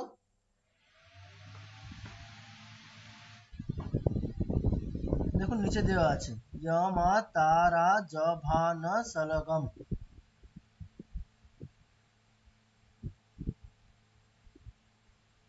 আচ্ছা, আপনাদেরকে একটা জিনিস বলে দেওয়া যাক, ওই গুরু অক্ষরের জন্য আমরা একটা সাংকেতিক চিহ্ন ব্যবহার করি, আর লঘু অক্ষরের জন্য একটা সাংকেতিক চিহ্ন ব্যবহার করা হয়। দেখুন, গুরু অক্ষরের জন্য হচ্ছে উপরে একটা হাইফেন, আর লঘু অক্ষরের জন্য একটা ইউ। ইংরেজিতে যেমন লেখা হয় ইউ, তাহলে সেই অক্ষরের উপরে একটা ইউ চিহ্ন দেওয়া হয়, আর গুরু হলে তার উপরে একটা হাইফেন বা ড্যাশ। ঠিক আছে? তো দেখুন এবারে এই 8টা গণের নাম এবং কোন গণের ক্রমটা কিরকম, সেটা মনে রাখার জন্য একটা খুব সহজ সূত্র আছে। এইটা মনে রাখতে পারলে আমাদের সমস্ত এই 8টা গণের নাম মনে থাকবে, কোন গণের বৈশিষ্ট্য মানে লঘু গুরু ক্রমটা কেমন, এইটা পুরোপুরি মনে রাখার জন্য আমাদের এই সূত্রটাই যথেষ্ট। আমাদের আর কিছু মনে রাখতে হবে না।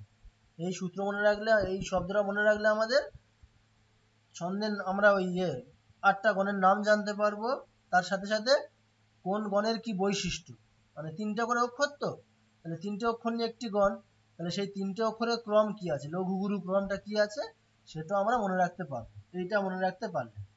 আচ্ছা, এবারে আপনারা নিজেরা একটু উত্তর দিন আমাকে। প্রথমটা কি, লঘু না গুরু? এটা কি লঘু না গুরু? লঘু। লঘু। তারপরে মা? গুরু গুরু। গুরু। তা? গুরু গুরু। রা? গুরু রা? গুরু গুরু। জ? লঘু। লঘু ভা? গুরু গুরু। র? লঘু স? লঘু আর এটা গ অনুস্বার, এটা এটা গুরু এটা গুরু। ঠিক আছে, গুরু। এখানে আপনাদেরকে বলাই হয়েছে ওখানে যে অনুস্বার বা বিসর্গ যুক্ত থাকলে কি হবে, হ্রস্ব বর্ণ কি হবে, গুরু। তাহলে গুরু এখানে বর্ণ। হ্রস্ব বর্ণের সময় গুরু অনুস্বার আছে, তাই জন্য এটা গুরু। আচ্ছা, এবার আমাদের গণের নাম কিভাবে হবে? আচ্ছা, কটা করে অক্ষর নিয়ে একটা করে গণ হচ্ছে? তিনটে করে, তাই তো? তিনটে করে অক্ষর নিয়ে একটা করে গণ। হ্যাঁ। তাহলে আমাদের একেবারে প্রত্যেকটা প্রথম থেকে ধরে ধরে যেতে হবে, মানে 1+1 করে করে যেতে হবে। তাহলে ফার্স্ট হচ্ছে আমরা থেকে শুরু করছি, তারপরে তার সাথে 1 যোগ করতে হবে, 1 যোগ করে পরের বর্ণে যাব। তাহলে প্রথম গণের নাম কি হবে, তাহলে প্রথম গণের নাম কি, জগন। মানে বাংলাতে উচ্চারণ করলে জগন করে, তাহলে ইয়গণ। প্রথম গণের নাম কি, ইয়গণ। কটা অক্ষর নিয়ে হচ্ছে, একটা করে গণ, তিনটা করে অক্ষর। তাহলে ইয়গণের বৈশিষ্ট্য কি, মাতা। ইয়টা কি লঘু, মাটা কি গুরু, তাটা গুরু। তাহলে ইয়গণের বৈশিষ্ট্য কি, লঘু গুরু গুরু। ঠিক আছে, তাহলে ইয়গণ মানে কি, ইয়গণের বৈশিষ্ট্য কি, লঘু গুরু গুরু। এই ক্রমটা হলে সেটা কি, ইয়গণ। ক্লিয়ার?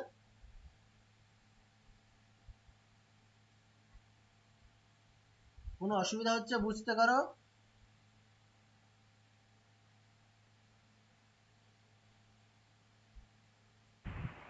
কি কোনো গণের নাম? হ্যাঁ, এটা গণের নাম, এটা প্রত্যেকটা অক্ষরগুলো এক একটা গণের নাম। ওকে ইয়গণটা স্যার। একটা গণের নাম। তাহলে ইয়গণের বৈশিষ্ট্য কি, লঘু গুরু গুরু। আচ্ছা, নেক্সট তারপরে কি, পরের অক্ষরে যাব। পরের অক্ষর থেকে তাহলে পরের গণ কি গণ, মগণ। মগণের বৈশিষ্ট্য কি হবে, মা তারা, তিনটাই কি গুরু। তাহলে মগণ মানে কি, মগণের বৈশিষ্ট্য হচ্ছে গুরু গুরু গুরু। ওকে। ওকে আচ্ছা, তারপরে গণের নাম হচ্ছে তগণ।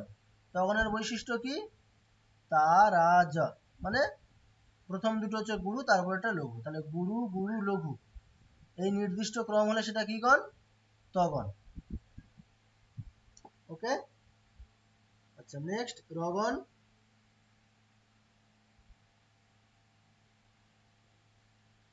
রগণের বৈশিষ্ট্য রাজভা, কি, গুরু লঘু গুরু। তো ভয়েসটা ক্র্যাক করে যাচ্ছে।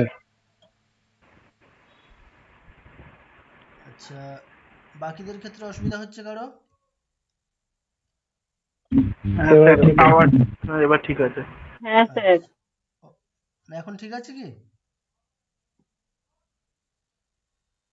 হ্যাঁ, এখন ঠিক লাগছে স্যার, আচ্ছা আচ্ছা, ওকে। আগে কেটে যাচ্ছিল। আচ্ছা, তাহলে আমাদের কি গেল, রগণ। রগণের বৈশিষ্ট্য কি, রাজভা, তাই তো, মানে গুরু লঘু গুরু। তারপরে জগণ। জগণের বৈশিষ্ট্য কি, জভান, মানে লঘু গুরু লঘু। তারপরে নেক্সট ভগণ। ভগণের বৈশিষ্ট্য ভানস, গুরু লঘু লঘু। নেক্সট নগণ। নগণের বৈশিষ্ট্য কি, নসল, তিনটেই লঘু। তারপরে নেক্সট সগণ। সগণের বৈশিষ্ট্য সলগম, লঘু লঘু গুরু। আচ্ছা, তারপরে এখানে গণ করা যাবে কি, তিনটে করে অক্ষর নিয়ে একটা করে গণ। তাহলে লকারটাকে গণ করা যাবে না, অলরেডি 8টা হয়ে গেছে। কেউ যদি মানে জাস্ট ভুল করে ফেলেন যে লগন, লগন বলে হবে না, না লগম, তারপরে কিছু আছে কি আর, তিনটে অক্ষর লাগবে, তিনটে নেই আর। তাহলে স্যার স্ক্রিনটা চলে গেল।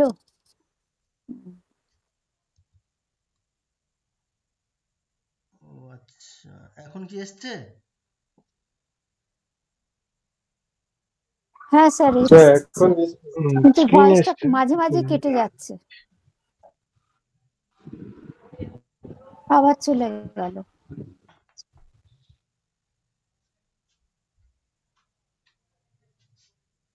আচ্ছা এখন ঠিক আছে কি?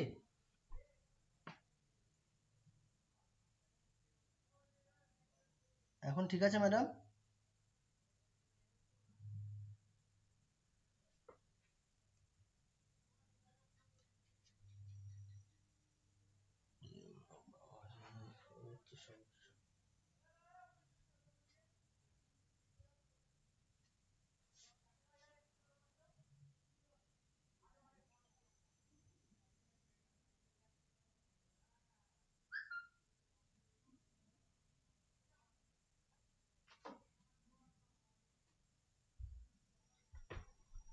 আচ্ছা এখন শোনা যাচ্ছে ম্যাডাম?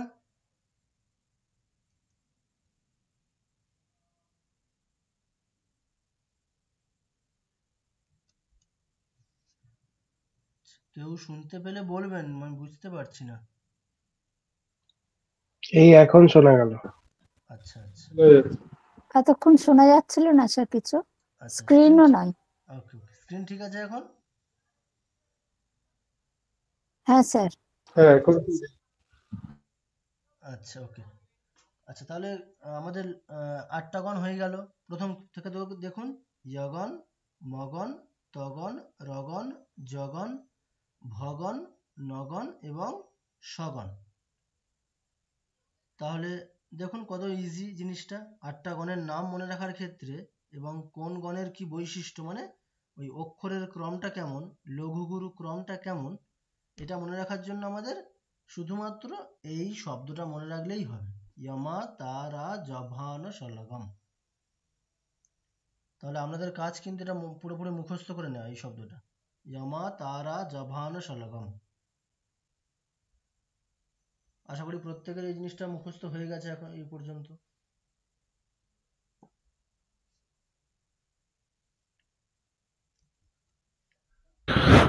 স্যার 3টে করে অক্ষর বা বর্ণ নিয়ে 8টা কম্বিনেশন হলো, ব্যাপারটা বুঝলাম। তো হ্যাঁ আমি বললাম 3টে করে কেন অক্ষর নিল? 2টো করেও তো করতে পারতো, বা 4টে করেও করতে পারতো। হ্যাঁ, দুটো, তিনটে, চারটে কোনোটা করলেই অসুবিধা নেই, কিন্তু হুম আমাদের তিনটে মানে হুম এটা প্রশ্ন সাপেক্ষ কেন, যে চারটে করলে তো আরো হুম হুম সংক্ষেপে করা যেত, মানে আমি যদি চারটে করে নিয়ে একটা করে গণ করতাম, তাহলে আমি আরো হুম মানে ওই দিকে আরো কম অক্ষর বলতে পারতাম। ধরুন আমার একটা এতে কোনো একটা, হুম ওটার একটা মানে খুব ইজি উত্তর হচ্ছে এরকম আর কি: ধরুন আমার হুম কোনো হুম একটা ছন্দের ক্ষেত্রে এক্সাম্পল হিসেবে নিন যে এখানে আমার 12টা অক্ষর আছে, হুম তাহলে আমার তিনটে করে নিলে তাহলে হুম আমার কতগুলো গণ হচ্ছে? 12, 3 4 12, মানে চারটে, 12। চারটে আমার হুম গণ লাগছে, তাই না? স্যার হুম স্ক্রিনটা দেবেন না স্যার? হ্যাঁ হুম স্ক্রিন দিয়ে দিচ্ছি। চারটে গণ লাগছে আমার। হুম হুম এবারে যদি চারটে হয় আমার কটা গণ লাগবে? তিনটে গণ লাগবে, মানে আরো কমে হচ্ছে আমার, মানে তিনটে গণে হুম আমার হুম কাজটা হয়ে যাচ্ছে। হুম হুম। এইবারে যেখানে আমার একটা ধরুন, একটা একটা ফান্ডামেন্টাল কোয়েশ্চেন করছি, মানে করুন আচ্ছা এই যে আপনি পড়িয়েছিলেন গীতা থেকে, ধর্মক্ষেত্রে কুরুক্ষেত্রে সমবেতায়ুৎসবঃ। তো হ্যাঁ এই যে এখানে তো 4টে করে বর্ণ বা অক্ষর নিয়ে আমরা একটা পাদ মতন করছি, তাই তো? হ্যাঁ, ধর্মক্ষেত্রে, চারটে না 8টা, কুরুক্ষেত্রে। 8টা। 8টা। হ্যাঁ, 8টা। হ্যাঁ। তো উম, এই গণটা কেন ইন্ট্রোডিউস হচ্ছে সেটা ঠিক রিয়েলাইজ করতে পারছি না। এটা কি এটা কি ফলো করা হয়? ফলো করা হয় মানে না, ফলো বাংলাতেও করা যেমন বলতে স্বরবৃত্ত দেখুন, হ্যাঁ। এতক্ষণে আমরা হুম আপনারা তাহলে, আমি তাহলে ছন্দটা বোঝেননি, মানে ছন্দ জিনিসটা আসলে কি? বর্ণের হুম ক্রম, আর তো কিছু না। হুম এবার বর্ণের না। ক্রম বলতে আমার এখানে হ্রস্ব আর দীর্ঘ, হুম মানে হ্রস্বকে আমরা হুম এখানে টেকনিক্যালি লঘু বলছি, আর দীর্ঘকে আমি টেকনিক্যালি এখানে গুরু বলছি, হুম মোটামুটি হুম এতটাই। হুম তাহলে হুম হ্রস্ব আর দীর্ঘের একটা নির্দিষ্ট ক্রম হচ্ছে ছন্দ। এবারে হুম হ্রস্ব দীর্ঘের নির্দিষ্ট ক্রম, সেটাকে আমাকে এই হ্রস্ব দীর্ঘের ক্রম যদি একটাও এদিক ওদিক চেঞ্জ হয়ে যায়, তাহলে কি ছন্দ পাল্টে যায়। হুম তাহলে আমার যদি 10টা হুম অক্ষর নিয়ে একটা ছন্দ হয়, মানে একটা পাদে হুম আমার, তাহলে তার মানে কি একটা পাদে আমার হুম 10টা অক্ষর আছে। এবারে এই হুম 10টা অক্ষর একটা নির্দিষ্ট মানে আমি না চাইলেও ওটা একটা নির্দিষ্ট মানে একটা ক্রমে তো আছে, হ্রস্ব দীর্ঘের একটা ক্রম আমি বের করে নিতে পারবো ওখান থেকে, যে হ্রস্ব দীর্ঘ ওখানে এই ক্রমে আছে। এবারে হ্রস্ব দীর্ঘ ওখানে একটা পার্টিকুলার ক্রমে আছে, তাহলে এটা ওই ক্রমে থাকলে এটা ওই ছন্দ। এবারে আমি যদি হ্রস্ব দীর্ঘের যে ক্রমটা যখন থেকে যদি আমি একটা চেঞ্জ করে দিই, মানে 10টা অক্ষর আছে তো ওখান থেকে আমি একটা হ্রস্বের জায়গায় একটা দীর্ঘ বসিয়ে দিই, তার মানে কি বাকি 9টা আমি সেম রাখলাম, একটা চেঞ্জ করে দিলাম মানে কি ছন্দ পাল্টে গেল। এইভাবে তাহলে ওই 10টা অক্ষর নিয়ে কতগুলো ছন্দ হতে পারে কল্পনা করুন। একটা একটা করে চেঞ্জ করবে, যেমন মোবাইল নাম্বার যেমন হয়, ঠিক সেরকমই তাহলে ওই 10টা অক্ষর নিয়ে আমার কত ছন্দ হতে পারে। এবারে এরকম ভাবে 10টা 11টা অক্ষর সংখ্যা বাড়লে ছন্দের সংখ্যা বাড়তে থাকবে। তার এই যে এত একটা মানে এত সংখ্যায় ছন্দ হবে, অতগুলো ছন্দ যদিও কবিরা মানে গ্রন্থেও লেখেননি, কল্পনাও করেননি, ওরা মূলত মোটামুটি নিজেদের সুবিধার্থে খুব প্রসিদ্ধ যেগুলো সেরকম ভাবে নিয়েছেন, যেটা শুনতে ভালো লাগবে। যাই হোক, তাহলে ওই অত সংখ্যক যে ছন্দ, সেই ছন্দটা আসলে কি ওই হ্রস্ব দীর্ঘের নির্দিষ্ট ক্রম। তাহলে আমাকে পার্টিকুলার তো বলতে হবে যে আমার এই হ্রস্ব দীর্ঘের এই ক্রম হলে এখানে আমার টেকনিক্যালি কি হবে, লঘুগুরু। ওখানে যেটা হ্রস্ব দীর্ঘ বলছে সেটা এখানে টেকনিক্যালি লঘুগুরু। লঘুগুরুর একটা নির্দিষ্ট ক্রম হলে আমার এই ছন্দ। একটা লঘুর জায়গায় একটা গুরু বসিয়ে দিলে বাকিগুলো সেম রাখলে ছন্দ পাল্টে যাবে। তাহলে এইভাবে আমাকে যদি ছন্দের আমাকে ডেফিনেশন দিতে হয়, এই ছন্দের বৈশিষ্ট্য বলো, সেখানে আমাকে তাহলে কি ওই গণ যদি না থাকতো আমাকে কি করতে হতো, লঘুগুরু শব্দটা আমাকে যতগুলো অক্ষর থাকবে ততবার উচ্চারণ করতে হবে। হ্যাঁ, কারেক্ট। ঠিক আছে, মানে আমাকে জিনিসটা অনেকটা লেন্দি হয়ে যাবে। সেটাকে সংক্ষিপ্ত করার জন্য কি করছে, আমাকে বারবার যাতে লঘুগুরু বলতে না হয়, যাতে আমার তাহলে 10টা অক্ষর আছে মানে আমার ওখানে 3টে গণ চলে আসছে, 3টে অক্ষর নিয়ে একটা করে মানে 3 3 9, 3টে গণ চলে আসছে, একটা এক্সট্রা অক্ষর পড়ে থাকবে, গুরু বা লঘু কিছু একটা পড়ে থাকবে। তাহলে আমি ওটা খুব ইজিলি 4টে বর্ণ ব্যবহার করে বলতে পারি, যেটা আমাকে লঘুগুরু বারবার যদি আমি লঘুগুরুর জায়গায় সাংকেতিক শব্দ ব্যবহার করি, লঘুর জায়গায় ল, গুরুর জায়গায় গ কিছু একটা ব্যবহার করি, তা সত্ত্বেও আমার ল গ আমাকে 10 বার বলতে হতো, সে জায়গায় আমাকে মাত্র 10টা বর্ণের জায়গায় আমি 4টে বর্ণ দিয়ে একটা ছন্দের ডেফিনেশন দিয়ে দেবো, 10টা অক্ষর বিশিষ্ট একটা ছন্দের নাম। ঠিক আছে, তাহলে এই হচ্ছে শর্টকাট, মানে জিনিসটাকে শর্টকাট করার জন্য, আর কিছু না। হ্যাঁ হ্যাঁ হ্যাঁ। আচ্ছা, একটা প্রশ্ন ছিল। হ্যাঁ হ্যাঁ বলুন। আচ্ছা, বলছি এই যে গণটা, এটা কি শ্লোকের প্রথম 3টে দেখেই কি ছন্দ আইডেন্টিফাই করা যাবে, না প্রত্যেকটা পাদেরই প্রথম না, প্রত্যেকটা প্রথম পাদের গণগুলো একই?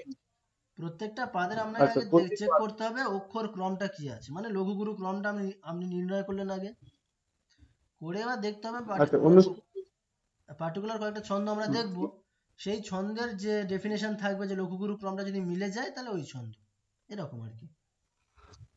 আচ্ছা, মানে আমরা সবগুলো ছন্দ দেখবো না, প্রসিদ্ধ কয়েকটা দেখবো, এবারে সেগুলোর আমরা ক্রম জানতেই পারবো ওগুলো ডেফিনেশন দেখে, যে এই ক্রমে থাকলে ওই ছন্দটা হচ্ছে। এবার আমরা তাহলে কি একটা পার্টিকুলার শ্লোকে গিয়ে লঘুগুরু ক্রমটা আমরা নির্ণয় করলাম, ওটা আমরা নিজেরাই পারবো, যেহেতু আমরা কোনটা লঘু কোনটা গুরু জানি।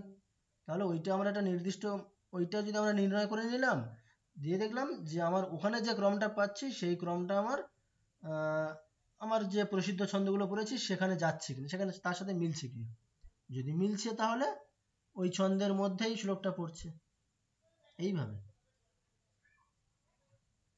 ঠিক আছে, আচ্ছা, আর একটা যেটা কোশ্চেন করলেন কি 4টে কেন করলো না, 2টো কেন করলো না, তাহলে 2টো কেন করলো না, এটা একটা ইজি উত্তর কি, যে ওই আমাকে তাহলে কি 10টা অক্ষরে যেখানে আমি মানে আমার 4টে বর্ণ ব্যবহার করছি সেখানে 5টা করতে হতো,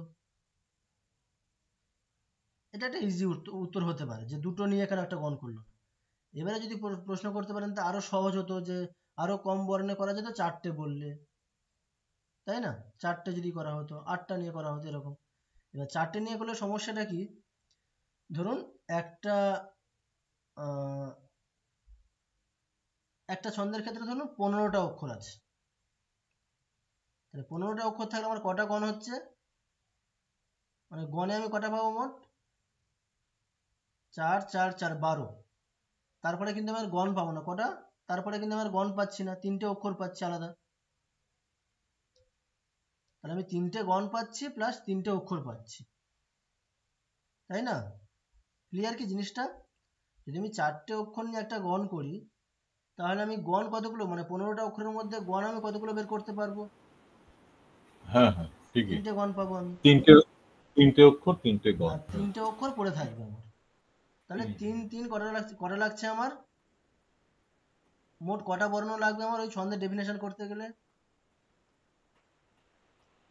তিনটে অক্ষর দিলাম, মানে তিনটে যদি অক্ষর 4 মানে করে করতাম। গুরু লঘু গুরু আমাকে যেভাবে থাকবে সেটা আমাকে বলতে হবে, বাকি 3টে যেটা পড়ে থাকবে। তাহলে 3টে অক্ষর প্লাস 3টে গণের নাম, মোট কটা অক্ষর গণের লাগছে নাম। আমার? 3 3 6। হুম। এইবারে এবারে আমাদের যেটা এখানে বর্তমানে যেটা আছে 3টে করে অক্ষর নিয়ে একটা করে গণ, তাহলে এইভাবে আমি কতগুলো অক্ষরে বলতে পারবো?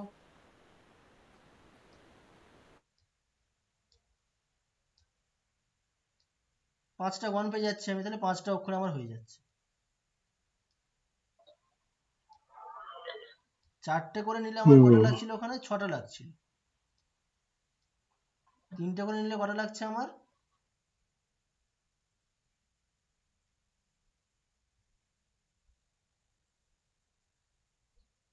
3টে করে নিলে আমার কটা লাগছে? 8টা। 5টা, তাই না?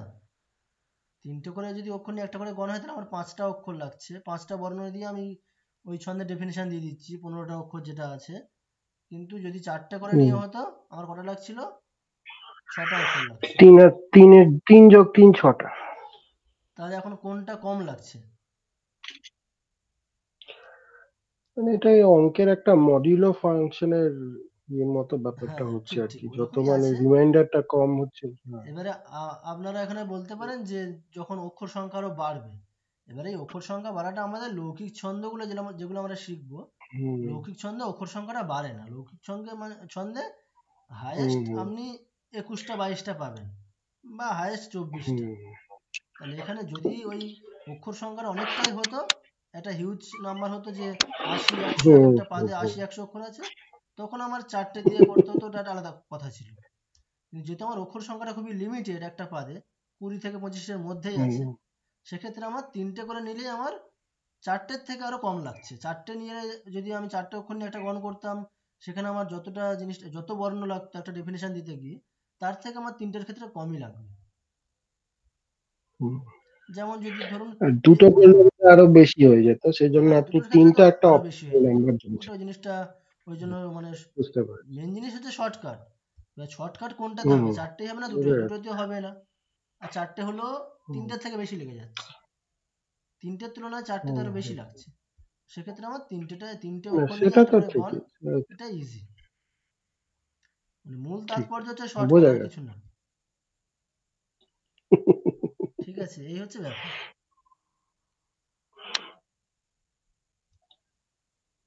ভালো বুঝিয়েছেন এটা। আচ্ছা, তো তাহলে এই পর্যন্ত ক্লিয়ার প্রত্যেকের? দেখুন, এটা নিয়ে ঘাবড়ানোর কিছু নেই। যখন আমরা এই মাত্র একটা যদি আমরা ছন্দের একটু ডেফিনেশন দেখি, ওই জিনিসটা আমাদের পুরোপুরি ক্লিয়ার হয়ে যাবে। ঠিক আছে, আমি আপনাদেরকে ছন্দের একটা দেখাচ্ছি, একটা এক্সাম্পল দেখাচ্ছি কিরকম ভাবে ছন্দটা এ করে। ওটা দেখলেই আপনাদের পুরো ক্লিয়ার হয়ে যাবে জিনিসটা।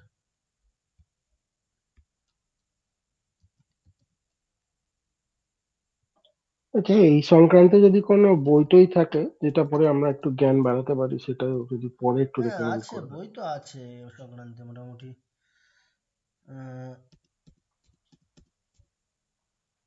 ছন্দমঞ্জুরি মানে সংস্কৃতের আছে, বৃত্তরত্নাকর, ছন্দমঞ্জুরি, এইসব বইগুলো আছে। এগুলোর মোটামুটি বাংলাও আছে, বইগুলোরই বাংলা অনুবাদ আছে। আচ্ছা, আপনি যদি একটু নাম বলে দেন পরে। আচ্ছা আমি বলে দেবো, আমি গ্রুপে জানিয়ে দেবো এটা। এবার হ্যাঁ। স্যার বাংলাতে ছন্দ, মাত্রাবৃত্ত, অক্ষরবৃত্ত, স্বরবৃত্ত, এগুলো কি এর সঙ্গে একই কানেক্টেড না আলাদা? হ্যাঁ কানেক্টেড। এখানে আমাদের সংস্কৃতে যেটা আছে, মানে দুরকম ছন্দ হ্যাঁ আছে। হ্যাঁ, আপনি যেটা বললেন মাত্রা ছন্দ, বৃত্ত ছন্দ, অক্ষর আমরা যেটা শিখছি সেটা হচ্ছে অক্ষরবৃত্ত। বৃত্ত ছন্দ, মানে অক্ষর কাউন্ট করে।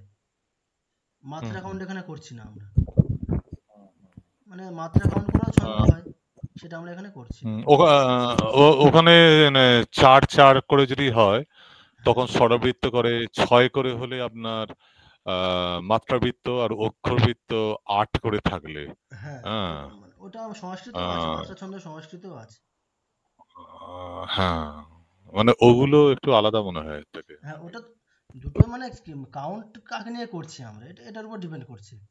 আপনি অক্ষর নিয়ে হুম কাউন্ট করছে কেন, অক্ষর সংখ্যা, এখানে তো হুম মাত্রা কাউন্ট করছে না। যদি কল্পনা করুন যে আমার হুম হ্রস্ব দীর্ঘ, ধরুন এই অংশটাই কল্পনা, এই অংশটাই দেখুন, এই হুম যে অংশটা ইয়মা তারা জভানো ষোলভ, যদি আমি মাত্রা কাউন্ট করি হুম কত মাত্রা আছে, ইয়মা কটা মাত্রা আছে এখানে, হুম ইয়টা এক হুম মাত্রা, মাটা দ্বিমাত্রা হুম দীর্ঘ, তাহলে মোট ধমাত্র কটা মাত্রা হচ্ছে হুম এখানে, 3 মাত্রা।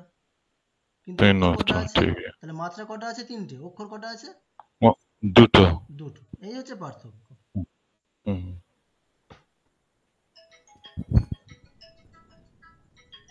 একটু দাঁড়ান, একটু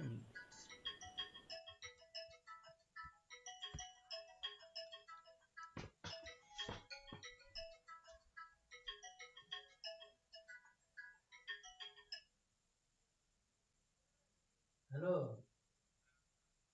হ্যাঁ বল, এই ক্লাস নিচ্ছে একটা বুঝলি। আচ্ছা বল, বোমরা যদি কিছু মানে খুব তাড়াতাড়ি হয়ে যায় বল। রেজাল্ট, তাহলে হ্যাঁ আমি তাহলে পরে ফোন করছি, দাঁড়া ক্লাস হয়ে গেলে ফোন করছি। হুম।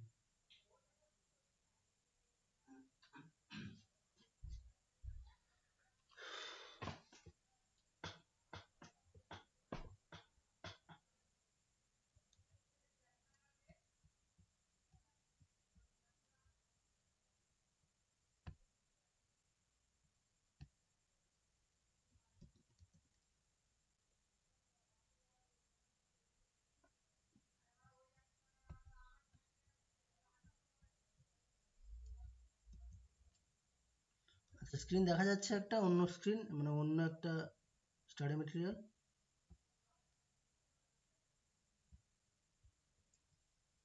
দেখা যাচ্ছে।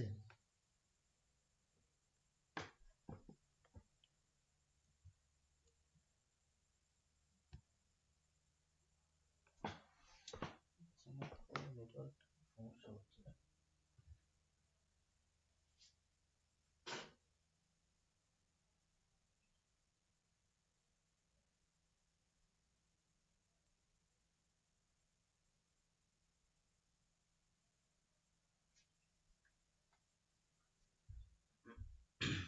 আচ্ছা শুনতে পাচ্ছেন, শোনা যাচ্ছে? কিছু শোনা যাচ্ছে না স্যার। না স্যার, এইবার শোনা যাচ্ছে। এখন শোনা গেল।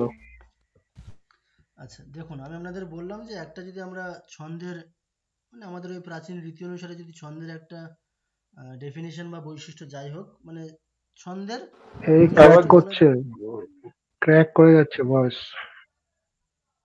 ওকে আচ্ছা এখন কি ঠিক আছে?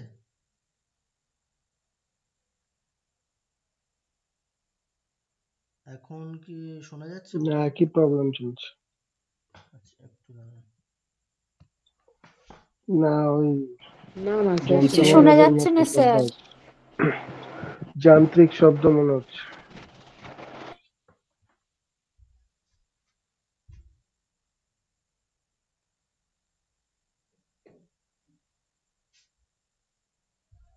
আচ্ছা এখন,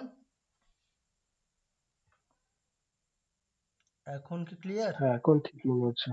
হ্যাঁ হ্যাঁ এখন হ্যাঁ এখন পরিষ্কার। ক্লিয়ার। হ্যাঁ এখন ক্লিয়ার।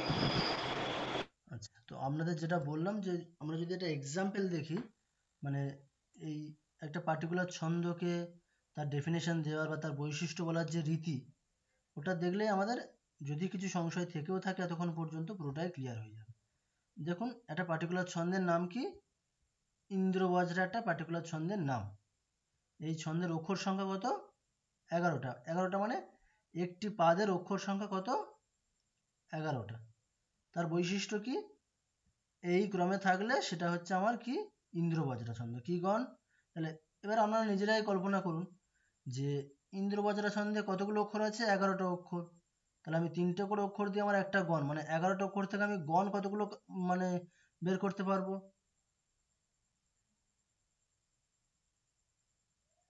3 দিয়ে ভাগ করে দেখুন কতগুলো গণ পাচ্ছি। তিনটে আর একটা পাঁচটা হলো। তিনটে গণ। হ্যাঁ তিনটে গণ মানে দুটো অক্ষর। হ্যাঁ তাই করব আমরা, যে অক্ষর সংখ্যা হবে মোট সেটাকে 3 দিয়ে ভাগ করলে আমরা যেটা পাচ্ছি সেটা হচ্ছে আমাদের গণের সংখ্যা হবে, যেটা পড়ে থাকবে সেটা আমাদের অক্ষর সংখ্যা হবে। তাহলে 3 দিয়ে যে 11 ভাগ করলে কি হবে, 3টে আমরা পাচ্ছি হচ্ছে গণ, আর দুটো পড়ে থাকছে, দুটো হচ্ছে অক্ষর। এবার সেই দুটো অক্ষরের মধ্যে কি হবে, দুটো অক্ষর হয় দুটো গুরু হতে পারে, অথবা দুটো লঘু হতে পারে, অথবা প্রথমে গুরু পরেরটা লঘু হতে পারে, অথবা প্রথমটা লঘু পরেরটা গুরু হতে পারে। এই 4টে চান্স আছে, তাই না? এর বাইরে কিছু নেই। তাহলে ওই দুটোকে ছেড়ে দিয়ে বাকি যে 3টে গণ, তার বৈশিষ্ট্য কি, প্রথমে আমার তগণ থাকতে হবে, তারপরে তগণ থাকতে হবে, তারপরে জগণ থাকতে হবে, আর তারপরে বলছে দুটো গুরুবর্ণ থাকতে হবে। বলার স্টাইলটা কীরকম দেখুন, স্যাদ ইন্দ্র বজ্রা, মানে ইন্দ্র বজ্রা হবে, ইন্দ্র বজ্রা ছন্দটা তখনই হবে কখন, যদি মানে যদি তৌ জগৌ গহ, এই হচ্ছে ক্রম হয়। তৌ বলতে দুটো ত মানে দুটো তগণ, জগৌ বলতে একটা জগণ আর একটা হচ্ছে গুরুবর্ণ, গুরুবর্ণের জন্য হচ্ছে গ শব্দ। তাহলে জগণ, তারপর একটা গুরুবর্ণ, তারপরে গহা আর একটা গুরুবর্ণ, এই যে যদি ক্রম হয় তাহলে আমার কি হবে, ইন্দ্রবজ্রা ছন্দ।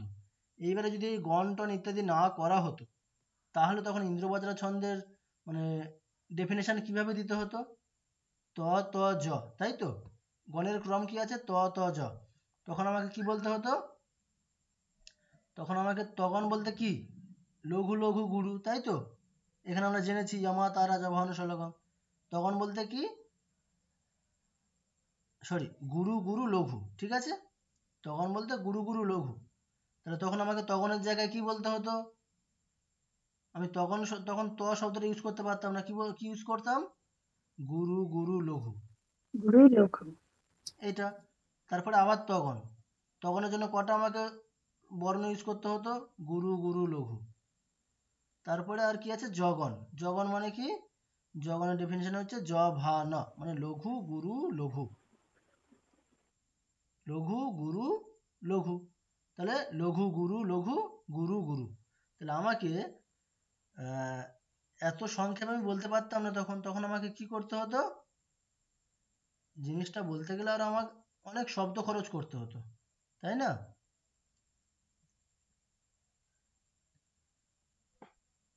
জিনিসটা কত শর্টকাটে হয়ে গেল, 3টে গণের নাম বলে দিলাম আর দুটো অক্ষর বলে দিলাম। যদি আমার গণ না থাকতো তাহলে আমাকে কি করতে হতো, 11টা অক্ষরের সবগুলোই বলতে হতো পরপর। তাহলে ইন্দ্রবজ্রা ছন্দ কখন হবে, প্রথমে তগণ থাকতে হবে, তারপরে তগণ থাকতে হবে, তারপরে জগণ থাকতে হবে, তারপর দুটো গুরুবর্ণ। এই এই যে ক্রমটা আছে, এই ক্রমের যদি একটু এদিক ওদিক হয়ে যায়, একটা বর্ণ যদি পাল্টে যায় এদিক ওদিক, তখন কি হবে, ছন্দ পাল্টে যাবে, ঠিক আছে?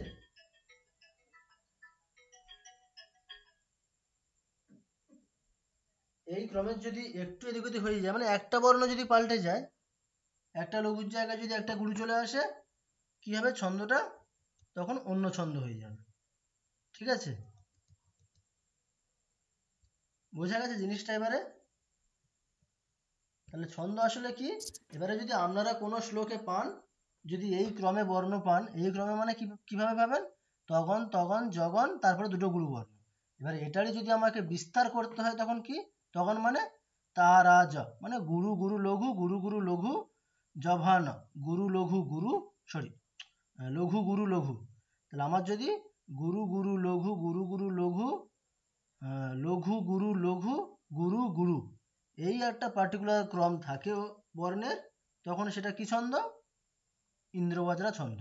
আমি যে শ্লোকে এই ক্রমটা পাবো সেই শ্লোকটা আমি কি ধরে নেবো অটোমেটিক্যালি, এই শ্লোকটা ইন্দ্রবজ্রা ছন্দে রচিত বা লিখিত। এতক্ষণে মানে মোটামুটি ছন্দের আইডিয়াটা ক্লিয়ার হয়েছে।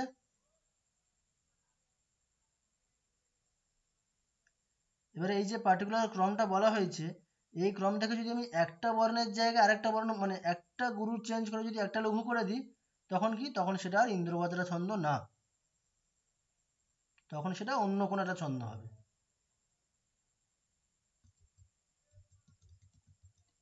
শ্লোকটা যখন লেখা হয়েছে এই কথাটা মাথায় রেখেই লেখা হয়েছে যে ইন্দ্রবর্জা ছন্দ আমি লিখবো, সেই অনুযায়ী প্রতিটি পাদ এরকম হয়েই না, হবে। শ্লোকটা না, এটা হতে পারে না। এটা মানে যেমন আগে ব্যাকরণ হুম নাকি আগে ভাষা, কোনটা? হুম আগে আগে কোনটা হতে ভাষা। পারে? আগে তো ভাষা। হুম সেরকম হুম পদ্য রচনার ক্ষেত্রেও কি ছন্দটা আসলে একটা ব্যাকরণ, আর কিছু না। হুম তাহলে এটা পরে রচিত হয়েছে, আগে শ্লোক লেখা হয়েছে। শ্লোক লেখার সময় হুম এত কিছু ভাবেনি কেউ। সেটাই, নাহলে তো শ্লোকটাই বেরোবে না। হ্যাঁ, আর যারা হুম সত্যি বলতে কবি হয়, যারা শ্লোক লেখে, তারা কিন্তু হুম কোনোদিন ছন্দর ওই লোক ডেফিনেশন বা বৈশিষ্ট্য মিলিয়ে মিলিয়ে শ্লোক লেখে না। না।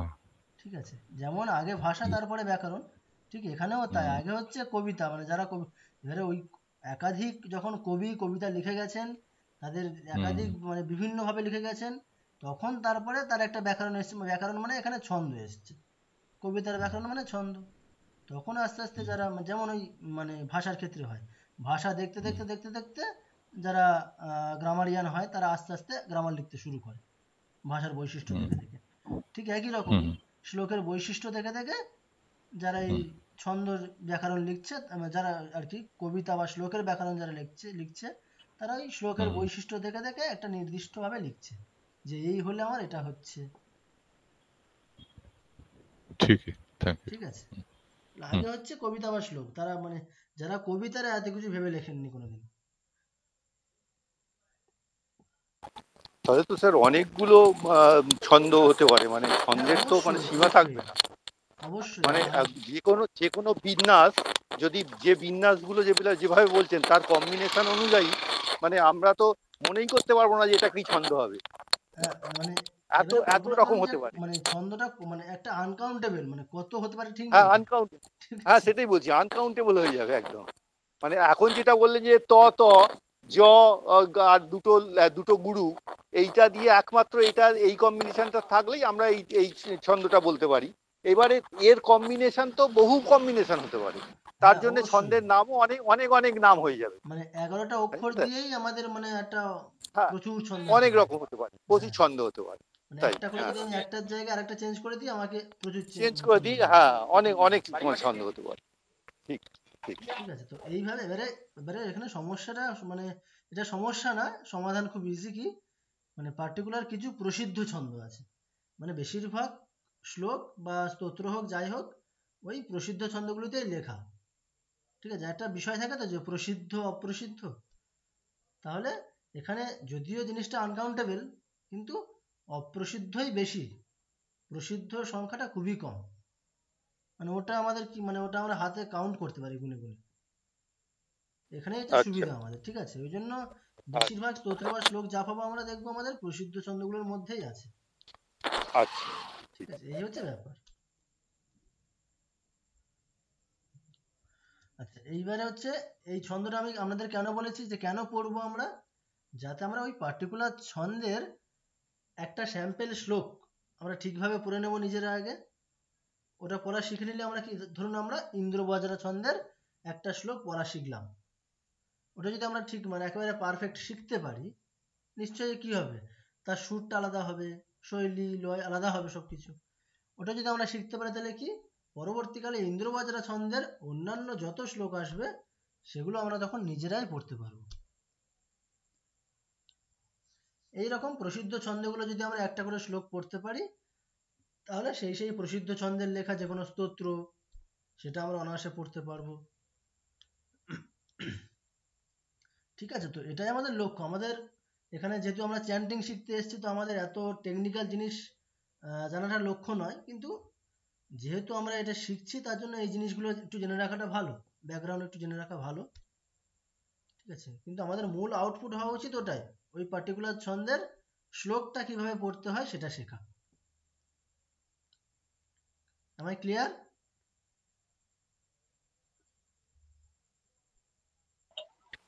ঠিক হ্যাঁ আছে, স্যার। ক্লিয়ার। আচ্ছা আচ্ছা, ওকে। সো ঠিক আছে, আমরা তাহলে প্রথম শ্লোকটা দেখি একবার। ইন্দ্রবজ্র আজকে দেখলাম। এইবারে দেখবেন একটা জিনিস, মোটামুটি কি হয়, এইগুলো পড়ার ধরনটা খুব একটা পাল্টায় না। 10টা 11টা 12টা এই সংখ্যার মধ্যে যদি থাকে আমাদের এক একটা পাদের অক্ষর সংখ্যা, তাহলে মোটামুটি পড়ার ধরনটা একই রকমই হয়। আপনারা নিজেরা একটু জিনিসটা মানে জাস্ট একটু মাথায় ভাবুন যে 10টা 11টা 12টার মধ্যে যদি আমি হ্রস্ব দীর্ঘের একটু ক্রম চেঞ্জ করেও দিই, খুব একটা এফেক্ট পড়বে না জিনিসটাতে, মানে পড়ার শৈলীতে বা সুরে খুব একটা এফেক্ট পড়বে না। কিন্তু অক্ষর সংখ্যা যখন বেশি হবে, 14 15 তার বেশি হতে থাকবে আস্তে আস্তে, তখন কিন্তু যদি হ্রস্ব দীর্ঘের ক্রম একটু চেঞ্জ করে দেওয়া হয়, তখন কিন্তু পুরো মানে জাস্ট মানে পড়ার ধরনটাই মানে সুরটাই চেঞ্জ হয়ে যায়, পড়ার শৈলী পুরো চেঞ্জ হয়ে যায়। কেন না, অক্ষর সংখ্যাটা যখন বেশি হবে তখন কিন্তু হ্রস্ব দীর্ঘের ক্রম যদি চেঞ্জ করে দেওয়া হয়, একটু চেঞ্জ করলেই তখন অবশ্যই তার একটা মানে যেহেতু এফেক্টটা কিসের পড়বে, হ্রস্ব দীর্ঘের, দীর্ঘের জায়গায় হ্রস্ব, হ্রস্বের জায়গায় দীর্ঘ আমি যদি কম্বিনেশন একটা বসাই, তখন এফেক্টটা বড় যেখানে বেশি সংখ্যায় অক্ষর আছে একটি পাদে সেগুলোতে পড়বে। কিন্তু আমাদের কম অক্ষর যেগুলোতে আছে, যে সমস্ত ছন্দে 10টা 11টা 12টা এর মধ্যেই আছে সীমিত জিনিসটা, সেখানে কিন্তু এই কম্বিনেশন চেঞ্জ হলেও খুব একটা পড়ার শৈলীতে পরিবর্তন হয় না। মোটামুটি অক্ষর সংখ্যা বেশি হলে তবেই হয়।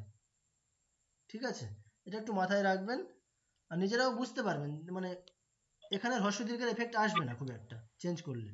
কিন্তু বড় যেখানে অক্ষর সংখ্যা বেশি হবে, সেখানে কিন্তু হ্রস্বের জায়গায় দীর্ঘ হলে, দীর্ঘের জায়গায় হ্রস্ব হলে অবশ্যই মানে পড়ার শৈলী পরিবর্তন হতে বাধ্য, কারণ ওখানে হ্রস্ব দীর্ঘের চেঞ্জ হলে তার এফেক্টটা পড়ে।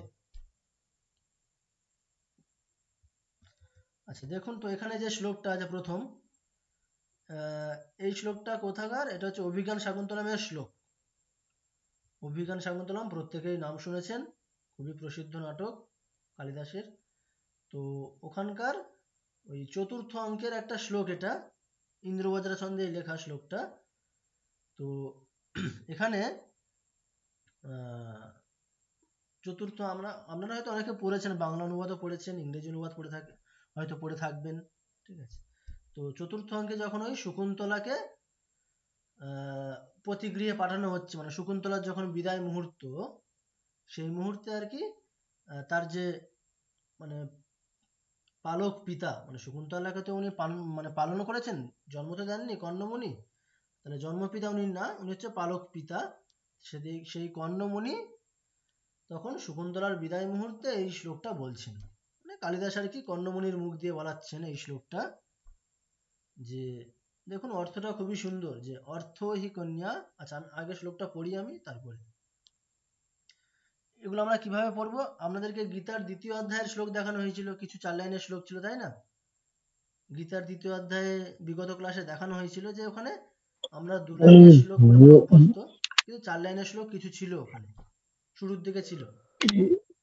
যেটা বোল্ডে লেখা আছে ওটা একটু কি ব্যাপারটা? ও আচ্ছা, ওটা তো ছন্দের লক্ষণ। ঠিক আছে, ওই ছন্দের ডেফিনেশন বা লক্ষণ, মানে পার্টিকুলার ক্রমটা কি হবে, ইন্দ্রবাজারের ছন্দ বলতে তার পার্টিকুলার ক্রমটা কি।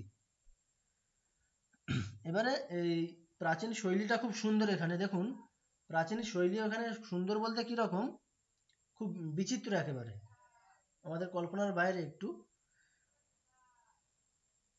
এটাই লক্ষণ এবং এটাই লক্ষ্য, মানে আমি যেটা মানে একটা বিষয়কে বলার জন্য যে ডেফিনেশনটা দিচ্ছি, ওই ডেফিনেশনটাই হচ্ছে লক্ষণ, মানে ওটাই হচ্ছে স্বরূপ, এবং ওটাই তার বিষয়, মানে ওটাই সব কিছু। মানে আমার কি বলবো আর কি, মানে মূল ওটা আর উপরের মানে আমার কাণ্ড ওটা একই রকম আর কি। ইন্দ্রবজ্রা ছন্দ আসলে কি লক্ষণ, মানে এই লাইনটা দিয়ে আমি কি বলছি, ইন্দ্রবজ্রা ছন্দ কেমন হয় সেটা বলছি তাই না। ইন্দ্রবজ্রা ছন্দের বৈশিষ্ট্য আমি এই বাক্য দিয়ে বলছি। আবার এই বাক্যটাই আবার কি হয়েছে, ইন্দ্রবজ্রা ছন্দেই লিখিত হয়েছে। মানে ইন্দ্রবজ্রা ছন্দের যে ডেফিনেশনটা আছে সেটা আমি এই বাক্যেও দেখতে পারি, এই বাক্যটাই ইন্দ্রবজ্রা ছন্দেই লেখা আছে। তাহলে এটাই আমার লক্ষণ, এটাই আমার লক্ষ্য। মানে আমাকে যদি বলতে বলা হয় ইন্দ্রবজ্রা ছন্দের একটা, মানে আমাকে কোশ্চেন কি দিতে পারে, ইন্দ্রবজ্রা ছন্দের ডেফিনেশন বলো, ইন্দ্রবজ্রা ছন্দের একটা উদাহরণ দাও, তাই না। ডেফিনেশনটা হচ্ছে লক্ষণ, আর তার লক্ষ্যটা কি হতে পারে, তার একটা এক্সাম্পল। ঠিক তো, একটা পার্টিকুলার আচ্ছা ছন্দের আচ্ছা, মানে এটা কি প্রত্যেকটা লাইনেই গণের বিন্যাসটা একই রকম হবে? না, প্রত্যেকটা লাইনে, হ্যাঁ অবশ্যই অবশ্যই। এবারে এটার ক্ষেত্রে একটা আপনাদেরকে বলে রাখি, এই ছন্দ মানে দু প্রকারের হতে পারে। একটা হচ্ছে সমছন্দ, একটা বিষম ছন্দ। সমছন্দ তার মানে কি বুঝতেই পারছেন, সবগুলো পাদেই তার বিন্যাসটা সমান আছে, তাই জন্য সেটা সমছন্দ। আর অসম ছন্দ মানে কি, বা বিষম ছন্দ মানে সবগুলো পাদে সমান নেই। মানে কি হতে পারে, 1 আর 3 সমান, 2 আর 4 সমান। 1-এর সাথে 2-এর বিন্যাসটা একই রকম না, 3-এর সাথে 4-এর বিন্যাসটা একই রকম না, 1 এবং 3 একই বিন্যাস, 2 এবং 4 অন্য একটা বিন্যাসে আছে। তাহলে আমার কি দাঁড়ালো, 4টে পাদেই তো আমার সমান থাকছে না, দুটো দুটো করে সমান থাকছে, 4টে তো একরকম হচ্ছে না, তাহলে সেগুলো হচ্ছে বিষম ছন্দ।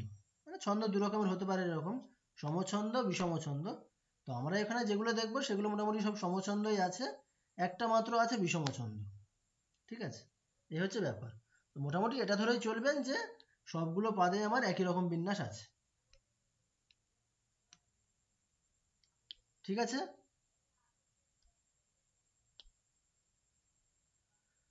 আচ্ছা, তো যেটা বলা হচ্ছিল, যে এই যে বাক্যটা, মানে যেমন আমাদেরকে বলা হয় না যে যে কোনো বিষয়ের ক্ষেত্রে বলা হয় যে এইটার একটা ডেফিনেশন দাও এবং একটা এক্সাম্পল দাও। তো আমাদের এই যে প্রাচীন শৈলী, যে বাক্যের দ্বারা ছন্দের ডেফিনেশনটা দেওয়া হয়েছে ইন্দ্রবজ্রা ছন্দের, ওটাই আবার ইন্দ্রবজ্রা ছন্দের উদাহরণও হতে পারে। স্যার স্ক্রিনটা দেবেন স্যার। হ্যাঁ, স্ক্রিন দেবো অবশ্যই। আচ্ছা, বিষয়টা বোঝা গেছে কি, এটা না বলছি কি, লক্ষণ আর লক্ষ্য, ডেফিনেশনটা হচ্ছে আমার লক্ষণ, আর তার এক্সাম্পলটা হচ্ছে আমার লক্ষ্য, তাই না? ইন্দ্রবজ্রা ছন্দের লক্ষ্য বা টার্গেট কি হওয়া উচিত, সেই ছন্দের একটা শ্লোক লেখা হবে, এই তো, আর কিছু না। তাহলে ইন্দ্রবজ্রা ছন্দের টার্গেট মানে তার মূল মানে রেজাল্ট কি, আউটপুট কি, সেই ছন্দের একটা শ্লোক লেখা, একটা শ্লোক। তাহলে যে বাক্য দিয়ে ইন্দ্রবজ্রা ছন্দের ডেফিনেশন দেওয়া হচ্ছে, সেটাই আবার ইন্দ্রবজ্রা ছন্দের টার্গেট, মানে ওটাই আবার ইন্দ্রবজ্রা ছন্দের এক্সাম্পল। ওই জন্য বলছি লক্ষণ এবং লক্ষ্য দুটোই হচ্ছে আমার একটা বাক্যেই পাচ্ছি আমি। তো এই যে সংজ্ঞাটা, এই লক্ষণটা রয়েছে যেটা বললে রয়েছে, এটা ঠিক হ্যাঁ, কিভাবে আমরা বুঝবো? দেখুন, সিয়াদ ইন্দ্র বজ্রা যদি তৌ জগৌ গাহা। আচ্ছা, প্রথমে আমাদের ইন্দ্রবজ্রা ছন্দের বৈশিষ্ট্য কি, ফার্স্ট তগন, মানে ক্রমটা কি, প্রথম হচ্ছে তগন, হুম তারপরে তগন, তারপরে জগন, তারপরে হুম। দুটো জগন, গুরুবর্ণ। গুরু আচ্ছা, গুরু। এটা আমরা এক্সাম্পলে, এই যে বৈশিষ্ট্য, এই যে এক্সাম্পল বাক্য যেটা আছে আমাদের, সরি ডেফিনেশন দেওয়ার জন্য যে বাক্যটা, মানে বাক্য না ঠিক শ্লোকই এটা, যে শ্লোকটা হুম লেখা হুম হয়েছে, সেই শ্লোকে এই বৈশিষ্ট্যটা পাচ্ছি কিনা দেখুন। তখন মানে কি, আপনারা ওই পিডিএফে যান, ওইটা মনে আছে কারো, ইয়মা তারাজ, তাই তো, হ্যাঁ, তারাজ মানে গুরু, আমার গুরু তার লঘু। হুম হুম এখানে দেখুন হুম সেটা হুম আছে কি, দেখুন, সিয়া দীর্ঘ আছে মানে গুরু, তারপরে দয় হস্য, এটা কি, পরে যেহেতু যুক্তাক্ষর আছে মানে কি এটাও গুরু, আর নয় দয় র হুম ফেলাটা কি হ্রস্ব, তাহলে লঘু। তাহলে গুরু, গুরু হুম লঘু, প্রথম তখন পেয়ে গেছি আমরা, তাই তো। আচ্ছা, দ্বিতীয় বজ্রায়, এটুকু নিন। বটা কি, যেহেতু পরে যুক্তাক্ষর আছে মানে বটা গুরু, জ্রা দীর্ঘ, গুরু, গুরু গুরু, আর ইয়টা লঘু, তাহলে গুরু গুরু লঘু মানে আমাদের তগন, তাহলে তগন তগন পেয়ে গেছি। তারপরে দেখুন জগন, জগন মানে কি হবে, জ ভা না, তাই তো, লঘু, গুরু, লঘু, পাচ্ছি কিনা দেখুন। দি তৌ জ, তিনটাকে নিলাম, দি হ্রস্ব আছে মানে কি লঘু, তৌ দীর্ঘ মানে গুরু, জ হ্রস্ব আছে মানে লঘু, তাহলে লঘু, গুরু, লঘু, লঘু গুরু লঘু হলে কি গণ হয়, জগণ, জ ভা ন, লঘু, জ হচ্ছে লঘু, ভা গুরু, ন হচ্ছে লঘু, তাহলে লঘু গুরু লঘু হলে কি গণ হয়, জগণ, তাহলে তগণ তগণ জগণ, সবগুলো পেলাম। তারপরে দুটো গুরু বর্ণ, গৌ, এটা কি গুরু, ঔকার আছে, দীর্ঘ আছে মানে গুরু বর্ণ, গহ, হ্রস্বের সাথে বিসর্গ থাকলেও সেটা কি হবে, লঘু হবে না গুরু হবে, তাহলে গুরু। তাহলে যে পার্টিকুলার ক্রমটা হলে ইন্দ্রবজ্রা ছন্দ হয়, সেটা আমার এই শ্লোকে পাচ্ছি কিনা? হুম হুম, তাহলে পাচ্ছি পাচ্ছি। সেই জন্যই বলছি ইন্দ্রবজ্রা ছন্দের ডেফিনেশনও এটা, এক্সাম্পলও এটাই। আচ্ছা। মানে এটা একটা প্রাচীন শৈলী, ব্যাপার মানে বিষয়টা খুব সুন্দর, তাই না? যে বাক্যে যেটা দিয়ে ডেফিনেশন দেওয়া হচ্ছে সেটাই আবার তার হুম, এক্সাম্পল। সেটাই উদাহরণ, যেটাই সংজ্ঞা সেটাই উদাহরণ। হ্যাঁ, এটা একটা ইউনিক এখানে। হুম। অন্য অন্য ছন্দগুলোর জন্য এরকম হ্যাঁ, চলে সবগুলোই তাই, হতে পারে, সবগুলোই তাই। সবগুলোই। ঠিক। স্যার গীতার যে ছন্দটি আপনি পড়িয়েছিলেন অনুষ্টুপ ছন্দ, তো হ্যাঁ সেটা অক্ষর ভিত্তিক না মাত্রা ভিত্তিক ওটা? হ্যাঁ, আচ্ছা ওটা আমরা আসবো, ঠিক আছে, আরো ছন্দের বিষয়ে আরো কিছু বলার আছে, ওটা আমরা আসবো, অনুষ্টুপটা পরে আসবো। আচ্ছা, এটুকু মনে রাখুন যে অনুষ্টুপ ছন্দটা, অনুষ্টুপটা আসলে ওটা একটা টিম, মানে টিম বলতে ওটা ঠিক ছন্দ না। ছন্দ না কেন বলছি, ধরুন আমাদের আমাদের এরকম জিনিসটা আছে, আপনারা নিজেরাই জিনিসটা একটু মানে জাস্ট চিন্তা করুন। ইন্দ্রবজ্রা ছন্দে অক্ষর সংখ্যা কটা আছে? 11টা, তাই না? তাহলে 11টা হুম অক্ষর দিয়ে একাধিক ছন্দ হতে পারে, তাই না? একাধিক ছন্দ হতে পারে, তাদের মধ্যে একটা ছন্দ কি? ইন্দ্রবজ্রা। এটুকু ক্লিয়ার? হুম, 11টা ছন্দ দিয়ে আমার ক্লিয়ার। একাধিক ছন্দ হতে পারে, তাদের মধ্যে হ্যাঁ একটা স্যার। ছন্দের নাম কি? ইন্দ্রবজ্রা। এবারে 11টা অক্ষর দিয়ে যত ছন্দ হতে পারে তাদেরকে আবার একটা টিম, একটা নাম দেওয়া হয়েছে, যে 11টা অক্ষর দিয়ে যত ছন্দ হোক তাদের মানে সেই ছন্দের একটা, সেই সমস্ত ছন্দের একটা নাম দেওয়া হবে, কি মানে একটা আসলে টিম একটা, যেরকম একটা টিমের নাম দেওয়া হয়, মানে মানে একটা ধরুন ABCD, যা মানে 10টা টিম আছে, 10টা গণ আছে, 10টা আমার গণ আছে, সেই 10টা গণকে আমি একটা নাম দিই। ধরুন আমার 100 জন আছে, তো 100 জনের আমাদের 10 জনকে নিয়ে একটা গণ হলো, 10 করে নিয়ে মোট 10টা আমি গণ বা টিম পেলাম। এবার আমি কি করলাম, 10টা টিমকে আবার একটা নাম দিয়ে দিলাম। এবারে আরো 100 জন আছে, সেই 100 জন নিয়ে 10টা টিম করলাম, তাদের আবার এই 10টা টিমেরই আবার একটা নাম দিয়ে দিলাম। ঠিক আছে, মানে আমার কি দাঁড়ালো, আমার হাজার হাজার জন লোক আছে, হাজার জন লোককে আমি 100 জন করে ভাগ করে দিয়েছি, মানে ছোট ছোট করে ভাগ করছি আর কি। 100 জনের একটা নাম দিয়ে দিয়েছি, তাদেরকে আবার ছোট ছোট গণে ভাগ করে নিয়েছি 10 জন করে নিয়ে। তাহলে এইভাবে কি পাচ্ছি, প্রথমে 100 জনের একটা পার্টিকুলার নাম দিয়েছি টিমের, সেই টিমের মধ্যেই আবার 10টা টিম আসছে। এইভাবে আমরা জিনিসটাকে ভাবতে পারি, তাই না? তাহলে ঠিক সেরকমই 11টা অক্ষর দিয়ে যত ছন্দ হতে পারে সেই সবগুলো ছন্দের একটা সমষ্টি, একটা টিম, তার নাম কি? একটা নাম দেওয়া হয়েছে, কি নাম? ত্রিষ্টু। এই জিনিসটা ক্লিয়ার? হ্যাঁ স্যার। মানে হ্যাঁ, ক্লিয়ার। ইন্দ্রবজ্রা বাদ দিয়ে আরো অনেক অসংখ্য ছন্দ হবে, সবগুলো ছন্দের একটা সমষ্টি, সেই সমষ্টির একটা নাম দেওয়া হয়েছে কি? ত্রিষ্টু। তাহলে আমাদের মানে এটুকু আমরা বলতে পারি যে যদি কেউ ধরুন কেউ জানে না যে ইন্দ্রবজ্রা ছন্দের স্বরূপ বা বৈশিষ্ট্য কি, কেউ জানে না, তখন সে এটুকু তো বলতে পারবে যে যেহেতু 11টা অক্ষর আছে তার জন্য ওটা কিসের মধ্যে পড়বে? ত্রিষ্টু টিমের মধ্যে পড়বে। যে ছন্দটা হবে সেটা কিসের মধ্যে পড়বে? যেহেতু অক্ষর সংখ্যা 11টা, তাহলে ত্রিষ্টু টিমের মধ্যে পড়বে। এটুকু তো বলা যাবে। তবে স্যার আমরা কি বলতে পারি অনুষ্টুপটা হচ্ছে এই 8টা টিম? হ্যাঁ, অনুষ্টুপ হচ্ছে 8টা অক্ষরের টিম, তাহলে ওটা কোনো পার্টিকুলার ছন্দের নাম না। ঠিক আছে স্যার। ঠিক আছে, এই হচ্ছে ব্যাপার। এবারে অনুষ্টুপটা খুব প্রসিদ্ধ কেন হয়ে গেছে, মানে গীতার সংস্কৃতের ক্ষেত্রে, গীতার জন্য না, মানে একটা হিউজ নাম্বার অফ শ্লোক সেটা কিসে? অনুষ্টুপেই লেখা। মানে খুব কম সংখ্যক শ্লোক হচ্ছে বাকি ছন্দে লেখা হয়, বেশিরভাগ অনুষ্টুপটা এতটাই প্রসিদ্ধ হয়ে গেছে, ওই জন্য সব অনুষ্টুপ ছন্দ ছন্দ করে যায় সবাই। মানে অনুষ্টুপ জাতির মধ্যে আমি অনেক ছন্দ পাবো, যে 8টা অক্ষরের ক্রম এদিক ওদিক করে দিলে আমি পার্টিকুলার ছন্দ পাবো, কিন্তু সেইগুলোর নামে আর কাউকে কেউ ডাকে না, যেটা হয় না প্রসিদ্ধ হয়ে গেলে। তাহলে অনুষ্টুপটা এমন মানে ওইটা এতটাই প্রসিদ্ধ হয়ে গেছে যে ওটাকেই লোকে ছন্দ ছন্দ বলে, মানে ওর মধ্যে যে ছন্দগুলো আছে ওটা একটা টিমের নাম, ওই টিম অনেক ছন্দ আছে, সেই ওদের নাম আর কেউ নেয় না, কি? অনুষ্টুপ ছন্দ। 8টা অক্ষর আছে মানে অনুষ্টুপ ছন্দ। এই হচ্ছে ব্যাপার, মানে প্রসিদ্ধির কারণে এরকম হয়েছে এটা। ঠিক আছে, ক্লিয়ার? হ্যাঁ স্যার। আচ্ছা আচ্ছা, আমি তাহলে এই শ্লোকটা পড়ি, ঠিক আছে?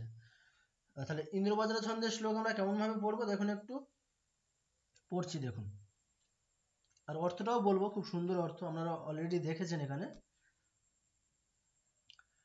অর্থ হি কন্যা পরকীয় এব তামদ্য সম্প্রেষ্য পরিগ্রহীতুঃ জাতো মমায়ং বিশদঃ প্রকামম প্রত্যর্পিতন্যাস ইবান্তরাত্মা।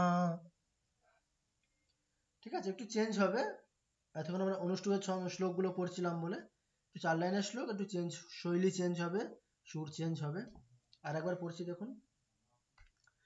অর্থো হি কন্যা পরকীয় এব তামদ্য সম্প্রেষ্য পরিগ্রহীতুঃ জাতো মমায়ং বিশদঃ প্রকামম প্রত্যর্পিতন্যাস ইবান্তরাত্মা। আচ্ছা, এবার অর্থটা দেখা যাক, খুব সুন্দর অর্থ তো।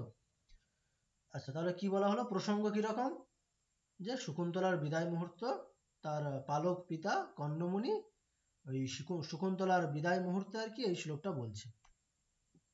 কি বলছেন, যে কন্যা হচ্ছে পরকীয় মানে পরের সম্পদ, কন্যা হচ্ছে পরকীয় অর্থ মানে পরের সম্পদ।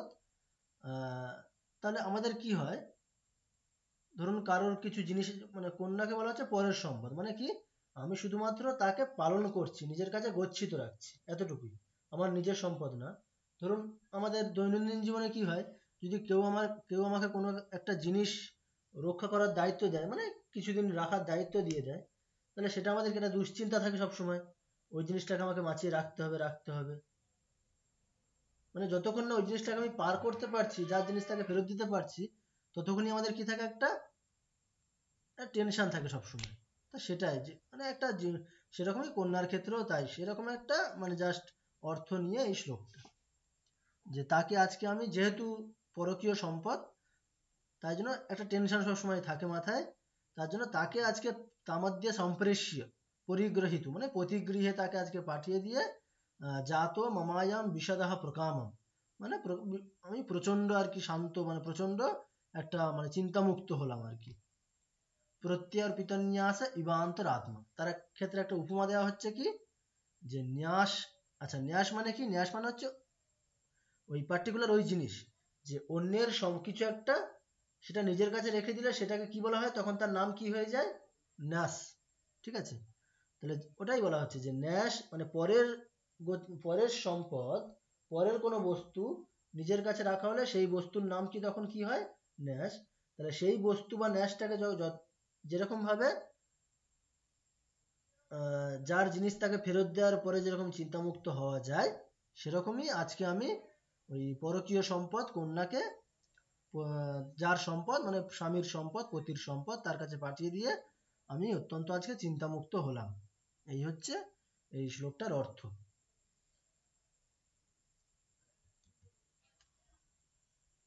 ঠিক আছে, আচ্ছা, পাশের ওই ত্রিষ্টুপ জাতি লেখা, এটা কি? হ্যাঁ ওটাই বললাম, ত্রিষ্টুপ জাতি বলতে 11টা অক্ষর নিয়ে যত ছন্দ আছে তাদের টিমের নাম কি, সমষ্টির নাম কি, ত্রিষ্টুপ। ত্রিষ্টুপ। ওই জন্য ত্রিষ্টুপ জাতি। এবার জাতি কেন বলছি, আসলে দেখুন মনুষ্যত্ব কি জাতি একটা, মানুষের জাতি কি, মনুষ্যত্ব হচ্ছে জাতি। এবারে পৃথিবীতে যত মানুষ আছে তাদের মধ্যে কি আছে, মনুষ্যত্ব আছে তো।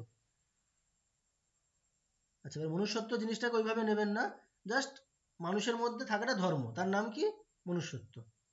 আচ্ছা, মনুষ্যত্ব এই ধর্মটা বা এটা সবার মধ্যেই আছে, সমস্ত মানুষের মধ্যে আছে পৃথিবীতে, আছে তো।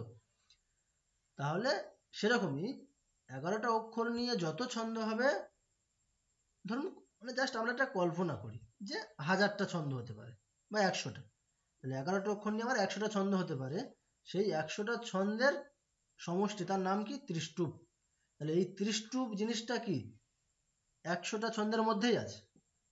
ইন্দ্রবাজারা ছন্দ কেবলমাত্র ইন্দ্রবাজারা ছন্দেই আছে, মানে 100টার মধ্যে একটাতে আছে, কিন্তু ত্রিষ্টুপ জিনিসটা ইন্দ্রবাজারাতেও আছে, বাকি যে 99টা ছন্দ সেখানেও আছে, তাই তো? হ্যাঁ তাহলে বাকি 99টা সেখানেও 11টা অক্ষর আছে, মানে সেখানে কই ত্রিষ্টুপ জিনিসটা আছে, তাহলে ওই জন্য এটাকে বলছি কি জাতি।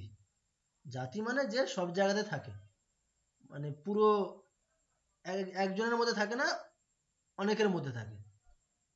মনুষ্যত্ব যেরকম, জাতি কেন সমস্ত মানুষের মধ্যে আছে, সেরকমই ত্রিষ্টুপ হচ্ছে জাতি কেন না 11টা কিন্তু অক্ষর নিয়ে অক্ষর যত সংখ্যা ছন্দ, স্যার 11 হতে হবে না?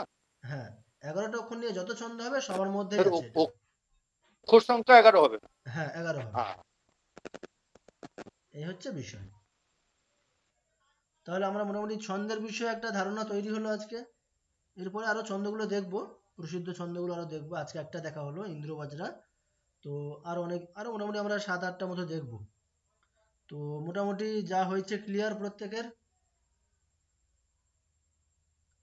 বিষয়টা একটু নতুন, স্যার একটু বুঝতে পেরেছি, পুরোটাই বিষয়টা যে একটু একদম নতুন, ক্লিয়ার একটু বলতে আমাদের পারবো না। নিজেদের একটু হ্যাঁ পড়তে হবে, কিন্তু মোটামুটি আশা করি ক্লিয়ার হয়েছে অনেকটাই। হ্যাঁ অবশ্যই, মানে স্টাডি মেটেরিয়াল শেয়ার করে দেওয়া হবে, ঠিক আছে, কোনো অসুবিধা নেই। তো তাহলে আচ্ছা, কারো কোনো প্রশ্ন থেকে থাকলে বলবেন।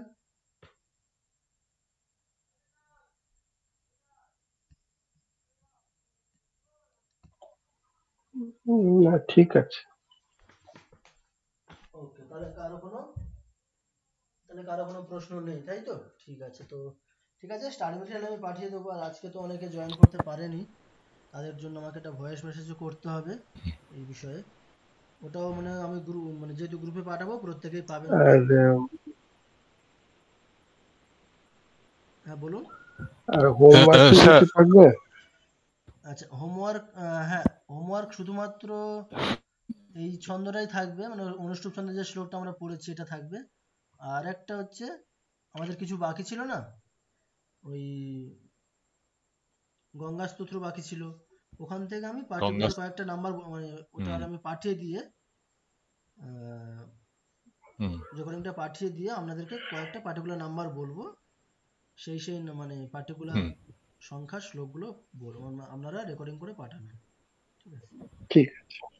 ওকে স্যার আমাদের রামকৃষ্ণ মিশনে যে স্তোত্রগুলো পাঠ করা হয় সন্ধ্যার দিকের সময়, আরাত্রিক ভজনের সময়, ওইগুলো শেখাবেন আপনি, তাই তো?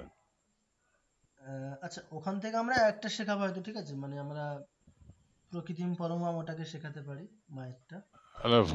ভয়েস কেটে যাচ্ছে। এই আবার কেটে গেছে, ও শোনা আচ্ছা যাচ্ছে আচ্ছা না। আচ্ছা, এখন ঠিক আছে? এখন কি শোনা যাচ্ছে?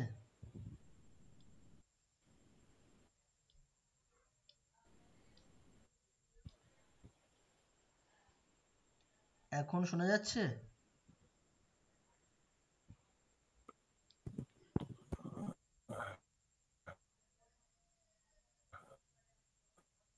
শুনতে পাচ্ছেন এখন?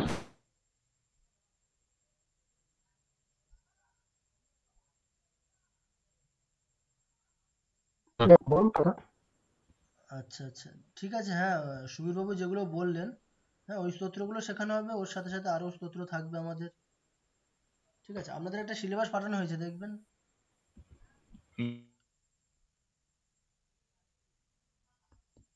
না ভেঙে যাচ্ছে আওয়াজ। না শোনা যাচ্ছে না। বলছি আপনাদেরকে একটা সিলেবাস পাঠানো হয়েছে, মানে দেখবেন। ভিডিও